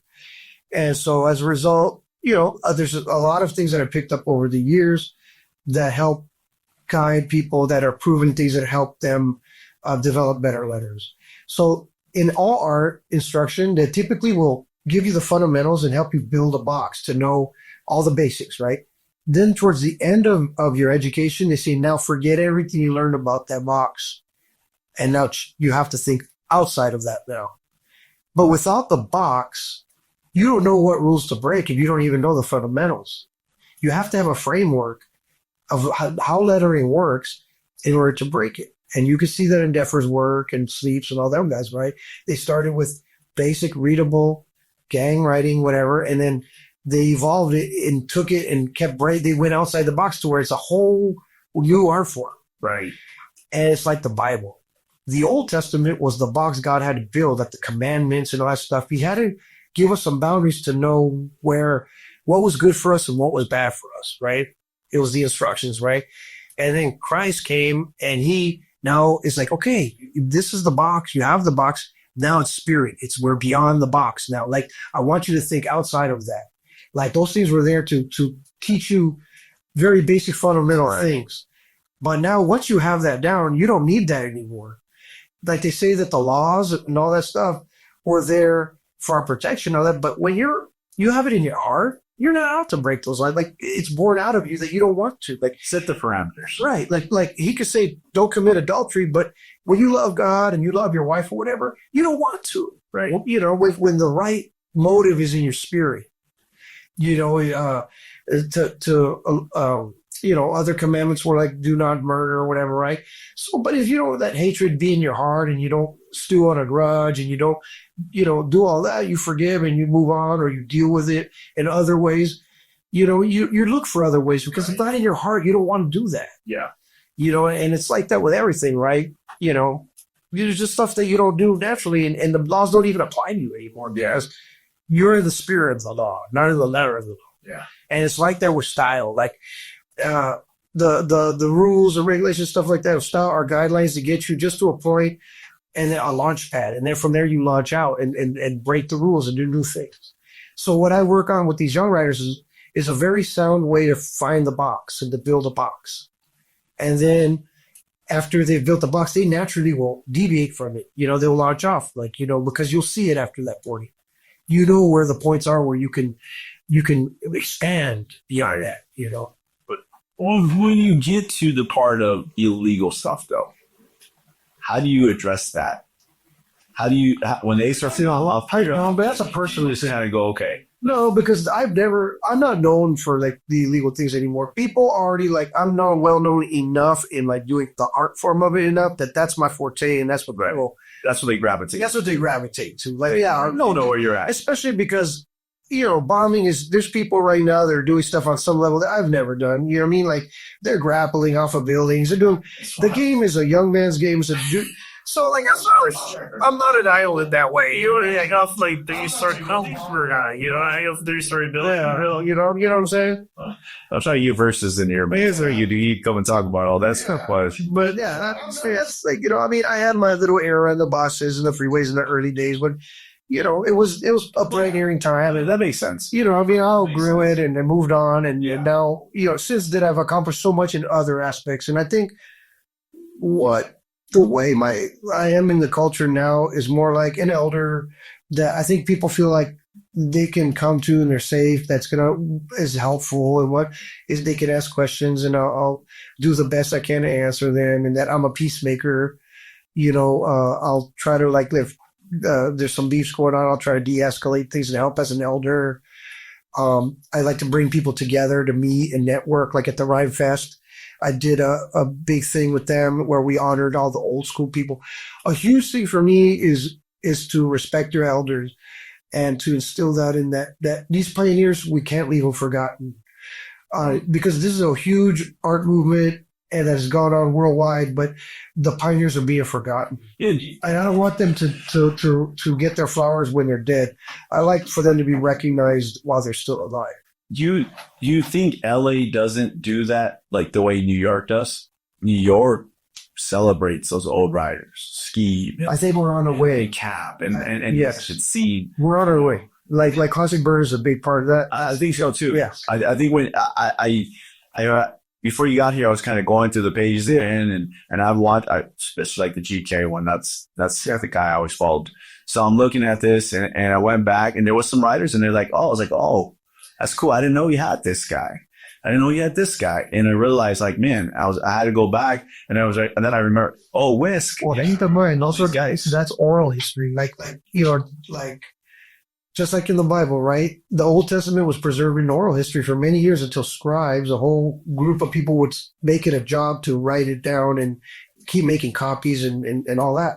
And so documenting is even spiritually, those sacred scriptures are the documentations, you know, that preserve oral and testimonies and things that happened before. Right.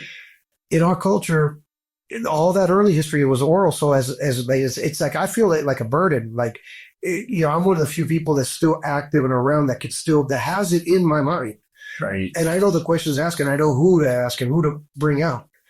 And these people are hard to get a hold of. Keep in mind, they didn't keep up with things. So some of them are just, as soon as they could pop up on social media and they let it be known that it's them, nobody else will recognize them except a handful of us. Yeah. You know what I'm saying? Right. So I keep always a lookout for them to surface. Like I know which ones. And when they surface, I make it a point to establish a connection with them, give them the respect and let them know, look, I got you. We're going to do this. We're going to get your story out. You know what I mean? And so, and there's several of us within the movement that are now, on point on that. We're on that. And we're helping them tell their story. And by doing this, we are now able to show a map of where it came. Like we're getting it down to the nitty gritty of what areas, who were the first people, their story of how it got out. So there's a timeline now for me that's accurate. Before it was very vague. Before it was documented, it was people's opinions that they saw locally. But now because we're able to gather stories from people from different areas, you're able to see a bigger picture of how it spread. In LA, there is not one person. It was a culmination of different people coming to different areas and finding out about graffiti at different points and locally affecting their areas. Right. Yeah, I think the Classic Burners podcast, which you host, I think that brought a lot of those stories to the light. And like you said, I think there was a mixed bag of different stories trying to add up to one story, but now the story is trying to become clear. It's starting to become and I think you guys do a great job on recognizing the different areas. There's a lot of different areas in LA, a lot of different crews, a lot of different eras. We have already more that we just have to get to editing. We had a pause for a while, just to because we had life stuff we had to take care of, like business stuff and all that. But we have 10 in the can. Wow. One of them is Magoo from SNM. Wow. He's Huntington Park High. He's an old school guy in that area that nobody speaks about. He's doing great things with airbrushing. He's a pioneer in that. I love Minor. That's another. You know what I mean? That's one. He's another. We don't have him recorded yet. We have a good recorded. We don't have Minor recorded. I would love to see Minor. We met him in the also got no art museum. When they had the show there, and low key didn't know it was him. We're talking to him for like maybe 45 minutes and realized all this. He says, "Oh, Minor." Then he had Instagram for a minute, but he didn't have no graffiti on there. Nothing. Yeah. And you wouldn't know it was him. And what a trip. But I was always a mysterious guy, and I think he thrived off of that. Yeah. And he'd always hit up in cutty, weird spots that were like hidden. So it was always a great surprise. Like, wow, like I'm back here, way back behind this building, and there's a little Minor tag there. And he has a lot of those spots. Crazy. You talk a lot of history. There's a book right here on my table. I had it customized by Big Sleeps. The LA Graffiti Black Book. You're the only one. And I noticed this right away. I think I texted you after I got this. And I went to your page and I was like, let me see what Skill did. And Skill does Skill's way, right?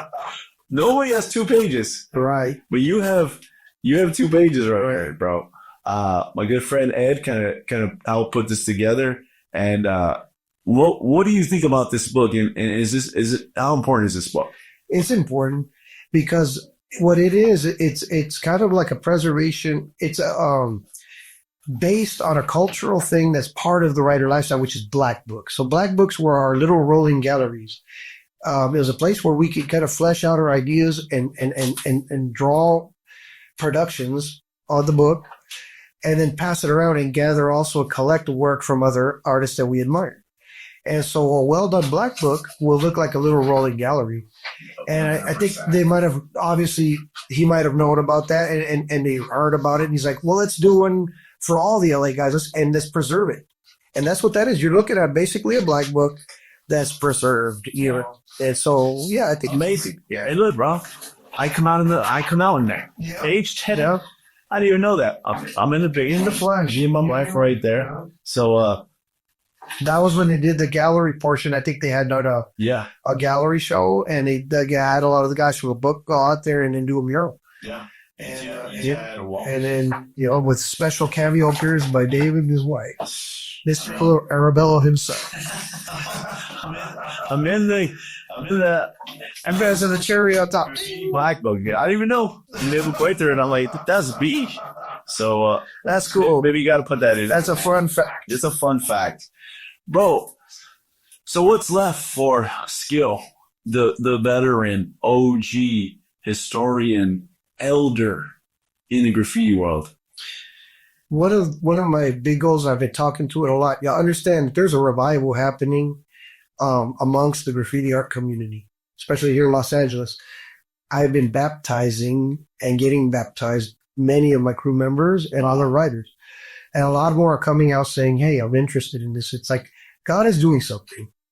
Mm-hmm. And so one of the things is that God is already saved, and there's enough believers of great writers that we can unite forces and create something wonderful. Wow. So one of the things right now I'm putting in people's ears is like, we need to do a giant Christ-centered like production of all dudes that are believers, but hit it hard, like hard graffiti art, like with the like our best letters, dope characters, and a dope theme, but that has Christ at the center, like the King of Kings, Lord of Lords, like where he's the center of it all, and we're like his little soldiers, Yeah. like boom, like and so having these heavy hitters like Hags, Marksky, Vox, you know what I mean? And thanks, just recently got baptized. Wow. Yeah, That's one. yeah, we're friends. Yeah. And there's a lot of guys like that are believers, and that's getting them all together, So That's a trip. I didn't know. Me and Swan Pistol 45 looked up on the gram, of course, right? And I've seen him out forever from your crew. And just the other day, he commented on a church post that I had. I was on stage with my pastor, and he commented on it, and I was like, I'm wondering, you know what I mean? What do you think it is, this revival? Because and I'll tell you, like I said, when we talked about it earlier, artists being eccentric, you know what I mean? Artists being different, artists being not always pro God, right?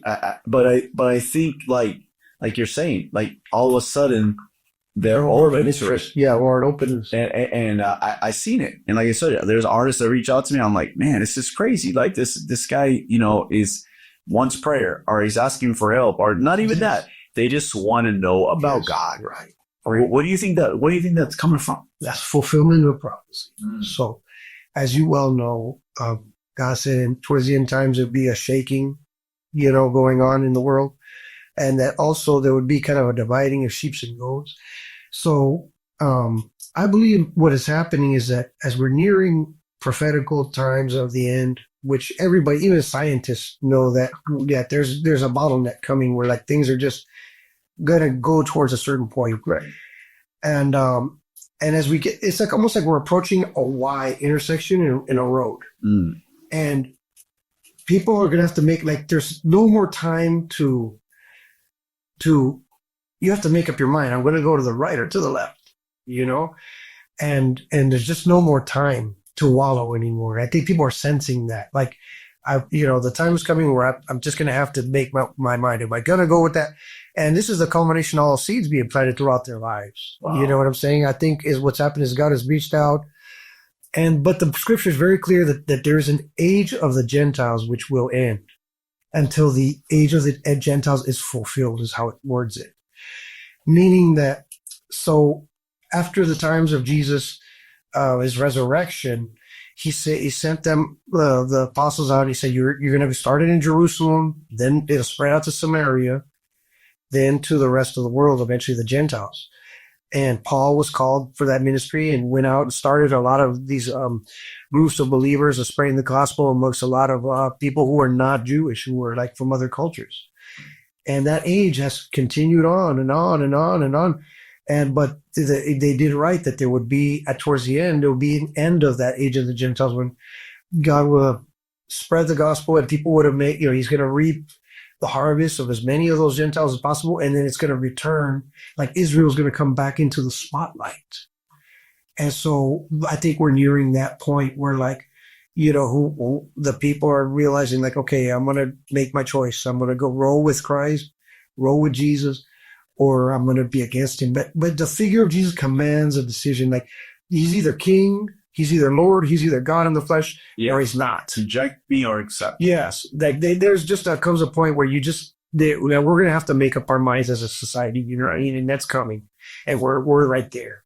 I think too, a lot of that too was, I think over the last, let's say 10 years. Yeah. I think you start to realize, like, government's not going to save you. this whole, health scare with the vid and all that stuff, right? And people getting freaked out, like, whoa, I think people were like, I can't go outside. Yeah, what's going on? Like, this is the first time we as Americans have experienced where it was very, very scary for people, awkward. And I think they finally came to a conclusion, like, the government's not going to save me. What's going to happen? And there's only one thing that you can turn to. And you start turning and looking up and turning to God and be like, hey, well, what's going to happen? And it's not only about yourself, but you think about your families. A lot of the writers now are older. They have families that they have to look out for, and they're trying to lead them the right way. A lot of them, their kids don't do what they did. That's for sure. So I think that all that together kind of just, like you said, it pushes you to Christ, or you're going to decide not to go that way. Well, keep in mind too, is that there's also even within hip hop, there's a clear, like with Kendrick Lamar and his Drake thing, he exposed kind of all the phoniness and how like the devil works in hip hop. And he made it very clear that like what's real, right? And then he even said, Drake, they're not dumb. Making it a point of like, look, people within hip hop and society, whatever, we've read enough books. We kind of know, we paid attention to what's going on. Well, we see the game. We see the devil and God working. And people aren't dumb. Like they're, you can't fully trust the government. You can't trust them really at all. Right. And you certainly can't trust them for salvation stuff. You can't really trust them. You can't, you can't trust anything. It's going back to where like, either you're going to allow yourself to be manipulated by all that and sell yourself to all that, out of fear and all that stuff, or you're going to go back to the old school ways of just like how, for thousands of years, people lived and died. You know what I'm saying? They just lived and died. It was a natural process of life. You know what I mean? And you just live a day at a time until your day comes and whatever, right?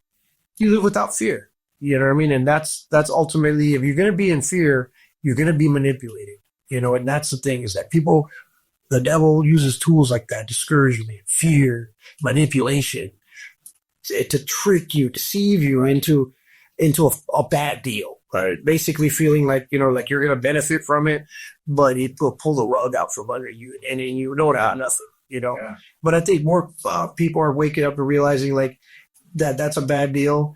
And then over here, they've seen enough people, I think, in their lives transformed, where like, well, I knew that dude, and that dude was totally gone and messed up, whatever. But now look at him, he's went down that path and he's had a stable life, and he there's something about him too that's nice, and I desire that. People are not dumb, and they're realizing that, look, the media could be faking me out, but my experience doesn't deceive me. Like, I know Dave Arabello, and I know he's a genuine, he loves me. I know there's no strings attached to him, right? Like, I can go to his safe, I can ask him, and I'm curious about what's helping, giving him that strength that he has. Right. And so I think that's the era we're in. People are not dumb. They're waking up and realizing, like, look, there's something to this. Times are changing. I got to get with the program, and so I'm going to ask now, Yeah. And you know what I mean? And I'm going to cash these seeds in, whatever, and then make something happen, Well, I'm very happy that God's continuing to use you in that realm. Paul said, I become one so that I might win some, right. And I think God has put you in the graffiti realm, and there has to be a voice there, and those seeds were planted early in the day. Yeah.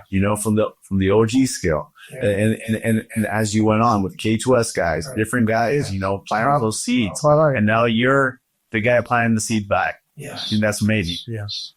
So it's a cycle, and God has always worked that throughout. You look at the book of Acts, you see how it actually spread. There's a map right there of how it all spread and how they went from this city, and how circumstances, even like what seemed to be a tragedy, Paul getting shipwrecked, floating around on a log somewhere, then ending up on an island. And then some people help him out. They make a fire, and he goes to get some firewood, and a snake bites him right up. So he's like, man, like, dude, can it get any worse? Yeah, can it get any worse? But through that weakness, because, and that's why we all have our thorns in our side, so we don't get too puffed up. We don't get too confident in our own ability. You know what I mean? So we have to somehow also embrace like, hey, man, it gets discouraging at times, life and whatever, but we got to realize, man, God allows that to keep us humble, to keep us grounded, and to understand that we need to depend on, hey, he's the one that's got to do it, and we just got to let him do it and just be available, right? And be willing, right? Right? Good stuff, man. Yeah. I'm glad you came. I came too. I'm glad we met, bro. I'm glad we've been friends all these years. I appreciate you. I appreciate your art, man, and your perseverance all these years, and how you reach the writers, man. They need Jesus too. They do. Hey, bro, this is my favorite scripture for every writer. Want me to shoot it? Yeah, I want to hear it. I might. My translation might not be the best, but when I give writers a Bible, I always highlight this scripture. Okay. And after that, I'll tell you which one my favorite is. Galatians 6:11. Okay. Jay, you know what it says? What? See with what large letters I am writing to you with my own hand. That's a good one. That's for all my writers out there. I always tell them that scripture and they go, what? With these large letters, I'm writing with my own hands. Wow. I love busting. What's yours? This is what in Revelation, I think 22:1, like in the beginning of Revelation, when the scripture that says, look, and there'll come a day when like there'll be no more tears, no more pain, no more, for the former things have passed away. Yeah. And God will be there to wipe away. Like it's to me, that's the living hope that, this is just temporary, and there will be a just world. God will remake, and there will be a place of happiness, joy, the absence of like corruption and death and misery and all that. That there'll be like everything reconciled and accounted for, and everything makes sense, and, right? And a true peace, and just all the questions answered, all that, just all wonderful. One of the tricks that I used to hear teenagers say, and it was kind of like you could tell the devil was pushing this on our kids. They're like, because the devil pushed on, I believe, the images of the devil being a little red guy with horns, and the angels being little chubby kids with wings and stuff. And and some of the kids actually told me, like, well, why do I want to be in heaven forever, floating on a cloud with a harp and with little angels with wings? That's boring or whatever, and they'll always make pictures of like in hell's a party, right? And everyone's tough looking like monsters and all that stuff. And it's just the opposite of what it's like. Actually, heaven is a paradise of pleasure and creativity and expanded everything, like colors we can't ever comprehend, and sounds we've never heard, like that human ears, our limited ears can't hear yet. You know what I mean? Like all kinds of wonderful things to know and explore are waiting for us. So, and in hell, the opposite, darkness, loneliness, no love, no bad pain, just all that. And the devil not even being like at the center, like the top king, dude.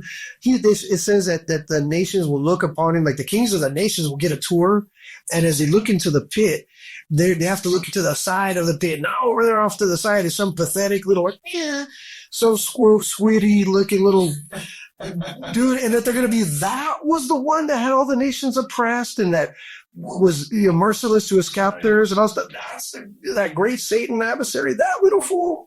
Like, he's going to get no glory. Yeah. He's not going to be this big tough guy in hell, like flexing his muscles and ruling. I said, dude, he's going to be, you're not even going to recognize, it'll be some dork, you know what I mean?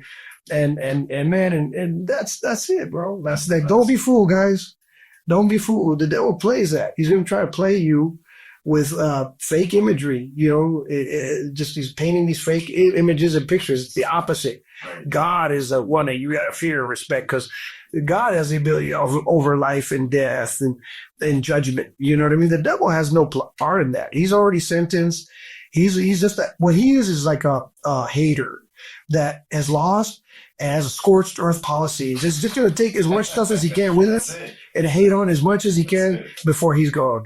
So just don't get dragged down by a hater, and don't get played by a pimp, like he's a loser, and it's foolish to think that there's anything there. He's also a horrible dealer.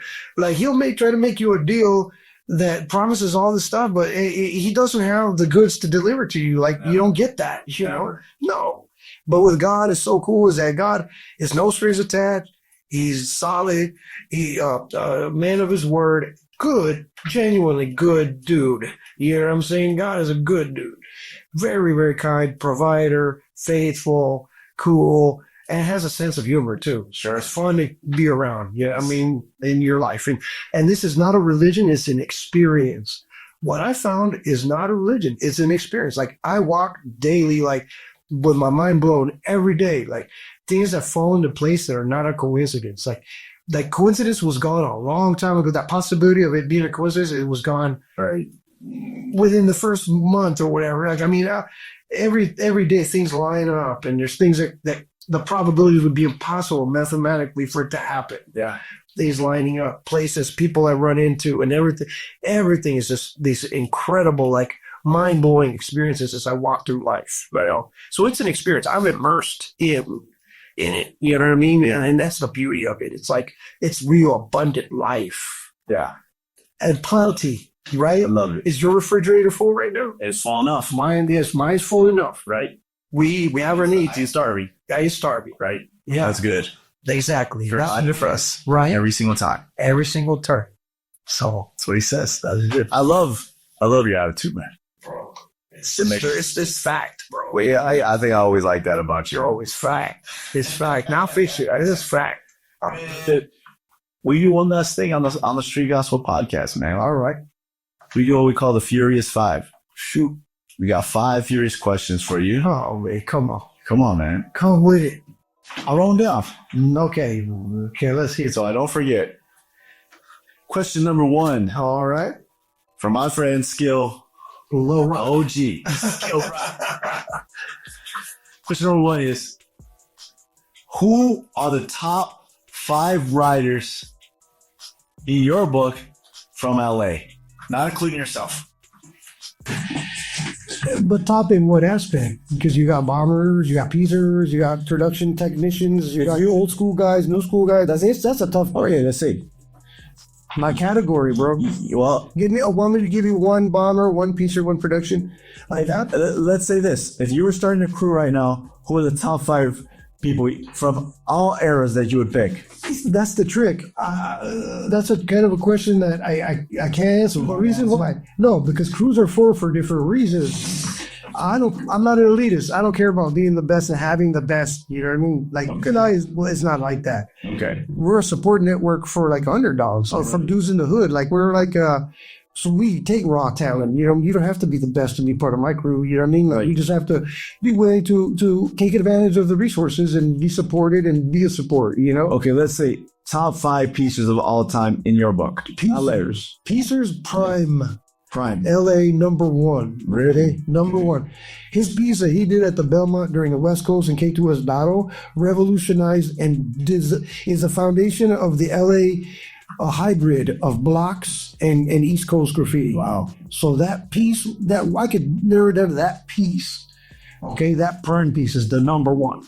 Joe. Shout out to Joe. All right. Okay. So then number 2, soon, because he laid the template for the whole West Side. Okay, and his pieces were way advanced ahead of their time. They were learned off of them. Yeah, great name too. Okay, so I would say soon. Number 2. Number 3, piecing. Gosh, you know what? I'm sorry. I'm because there's so many. You know what I mean? It's so hard to pick. But those 2, I would give. Okay, I'll give you number 3. Okay. Crime. Great. Wow. Okay, yeah, for sure. Oh, his pieces had soul. They were way ahead of their time. Wow. Yeah. So your perspective is it's old school. Old school. Right. It's old school. It's a revolution. Yeah, and we're in an era where there's so many dope artists now. It's really hard to pick and choose, and there's so many styles and flavors. But let's say those 3 guys I can say because they were clear cut. Like a lot of us can agree on that, and it's a fact. Like pushing the envelope. The photographs prove it. And you compare them to anything else at the time. They are advanced, cutting edge, right? Pioneering. You know what I'm saying? They were dope. They had soul. Man.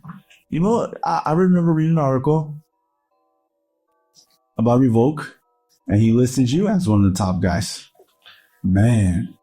maybe during his time, in his era, right? Yeah. You know what I'm saying? So I think that's the thing is like, and I told this to a youngster. I say like, with writers, when you come into it, it makes an impression. The first impressions are whatever you see at that time, and it's always going to stick with you for the rest of your life. And so that's the way it is. Like, you know, so I can't help. Yeah, I can't help but, you know, acknowledge what was great to me as a kid. Right. You know, Blinky, DTK, number 4. Wow. From the Valley. He was an early guy that had his own unique style, and he had characters with a stock tip that were like just as dope as anything anyone can do today. Yeah. So your top 5 would be DTK. is going to be guys that revolutionized and made an impact in your life. And that their pieces are timeless. Like you could put those pictures out today and they still look fresh. Wow. True freshness and true masterpieces will always be a masterpiece. Music, art, and They'll stand the test. it stands the test of time. Right. You know, so, okay. All right. Question number 2. I'm going to you guys for Furious 5. All right, go. Breaking or Beat Street? Well, I have to say Beat Street. Yeah. Right. Okay, and I'll have to say that because the quality level and to the foundations of East Coast too, the representation of it was really, really solid. Right. You know, and Rocksteady was a legitimate battle crew battling the legitimate crew, the New York City Breakers. And had the underline of, you know, Ramon being kind of like like scene, and then Fred kind of being right, and it was just The bad. performances, everything all around was accurate to what hip I hop. always get mad that Breaking could have just been a little bit. Breaking is dope. It could have been a little bit better, but Yeah. if maybe they got some real street guys to kind of give them I influence. give respect to all them, dude. They those guys were on the West Coast But the dancers, yeah, because that was like, you know, Shabba-Doo, Boogaloo Shrimp, all that. We're real legit, like dancers. But on the West Coast, we had pop locking. right. So it's true to our roots. So, you know, so from a West Coast perspective, breaking would have been like, is a good representation, you know what I mean, of our hip hop the way it was. A lot of pop locking, a lot of popping. Right. And there's a lot of that in breaking, you know? And it's a true story. It was Hollywood. Yeah. So those poppers and breakers at that time, their hope was that they would get picked up for a movie or for something. So that's why you see them, the whole story is like them auditioning Yeah. for something, you know what I'm saying? And those guys lived it. They became dancers, they became, you know, professionals. Right. To this day. To this day. All right. Question number 3 on the Street Gospel of Furious 5. All right. One hobby that Skill has that nobody knows about. Plants. Studying plants, like natural, finding ones that have food or medicinal purposes, like Native American style. Wow. So, you know, there's those apps now that you could just take a picture and it'll tell you what it is. So I'm sorting them out by what's edible, medicinal, what's not. I love it. I love nature, going on a hike and watching and looking at all the plants. All right. You know what I mean? Man, that's good to know. Yeah. Question number 4 on the Street Gospel of Furious 5. Who is your graffiti idol? My graffiti idol. Man, that's a real tough one. I have to say, I don't know, man. You know, I'd have to say Blast 69. Really? Yeah, I mean, and the reason I say that, he wasn't, you know, he was like one of the earliest first taggers that got up. But he also, as a character, as a person, like his personality is really representative of what I grew up to look up to as a cool guy. He reminds me of kind of a Damone from that movie Fast Times at Ridgemont High. He's just a smooth guy with cool stories, and he's been through cool adventures, and he's just all around cool dude. And he's just nice, and I just love talking to him. And you know what I mean? He's just a cool guy. You know what I mean? Like, so I like that about him. You know, and his graffiti was always raw. Like he pioneered a lot of stuff. Like he was the first guy to venture into East LA and do a lot of cool stuff. You know what I mean? I just like Blast. Dope. Last question. Question number 5 on the Street Gospel Furious 5. When Skill's in the zone, painting, has his headphones on, what is he listening to? Your go-to track. Man, I have an eclectic mix of music that I like. Really? Yeah, so I mean, I like, I love like, there's this gospel reggae that's been out for a minute that's got some bumping beats and soul is the singing and stuff like that, and it uplifts Christ. I love gospel reggae. Of course, I like hip hop and all in the different ways of there's different eras. I don't I have playlists for each one. I like heavy metal, old school metal. LA was a hotbed for real OG metal. Oh, sure. And so I knew about it, and I've been in some shows and all that back in those days. And so I have my old school playlist of that old school metal. I like soul and funk. I love funk. I have a great funk playlist. I like this stuff called Boogaloo. That was back in New York. It was like a salsa mixed with like funk, like soul. Like it was a whole era called Boogaloo. And there's like I have a playlist of music from that little era. Like cumbias, that Mexican dance music, cumbias, some rancheras. We saw a playlist for all the different, even international music. You know what I mean? Like I like to find weird stuff too, like electric, like that old electric funk. Yeah. You know what I mean? I have like a playlist of really weird electronic funk, things like that. Just have fun with it, Super tight, man. Yeah. Hey, man, I appreciate you coming out to the Street Gospel Podcast, bro. Well, thank you for having me, bro. It's been a long time in coming. We've been wanting to get together. Yeah, man. Anything you want to shout out before we get out of here? Yeah. You know what? I want to shout out my people from the Inland Empire that have been, God's put them in my path to really be a blessing to my life and encourage me, inspire me. Jones is an OG from out there from UC. He runs Old Memories Tattoo Shop. Super cool guy. Reminds me of my Tio Chuy. I come from Mexico from those good old days. He was just a calm, good man. You know what I mean? He's a believer as well. Cloak. He's our brother out there. I've been staying with, just a good young man. You know what I mean? And Trons, Cyber. Like these are our cats out there that are good family men, good song guys, and talented graffiti artists. Right. So yeah, I just want to shout them out because right now this is the era I've been hanging out with them and doing stuff with them, drama, guys like that. Yeah. Just dope artists, local guys from the IE. They're legends out there. E255, shout out. Sick. Where can people find you at? Hex, TGO, of course. Hey. You can find me. At Skilly D on Instagram and Classic Burners. For the podcast, YouTube, Classic Burners. And where of course I'm going to be promoting this free gospel. I'm going to be pushing that on my IG heavy. This free dog. That appreciate that. This is. I think it's a good one for people to hear. Heck yeah. All right, brother. Yo, everybody, thank you for listening. This will conclude this episode of the Street Gospel Podcast with my boy Skilly D. You're right. Peace out, everybody. All y'all, you right here too, my brother. God bless. All right. Love you guys. Be out. All right. Peace.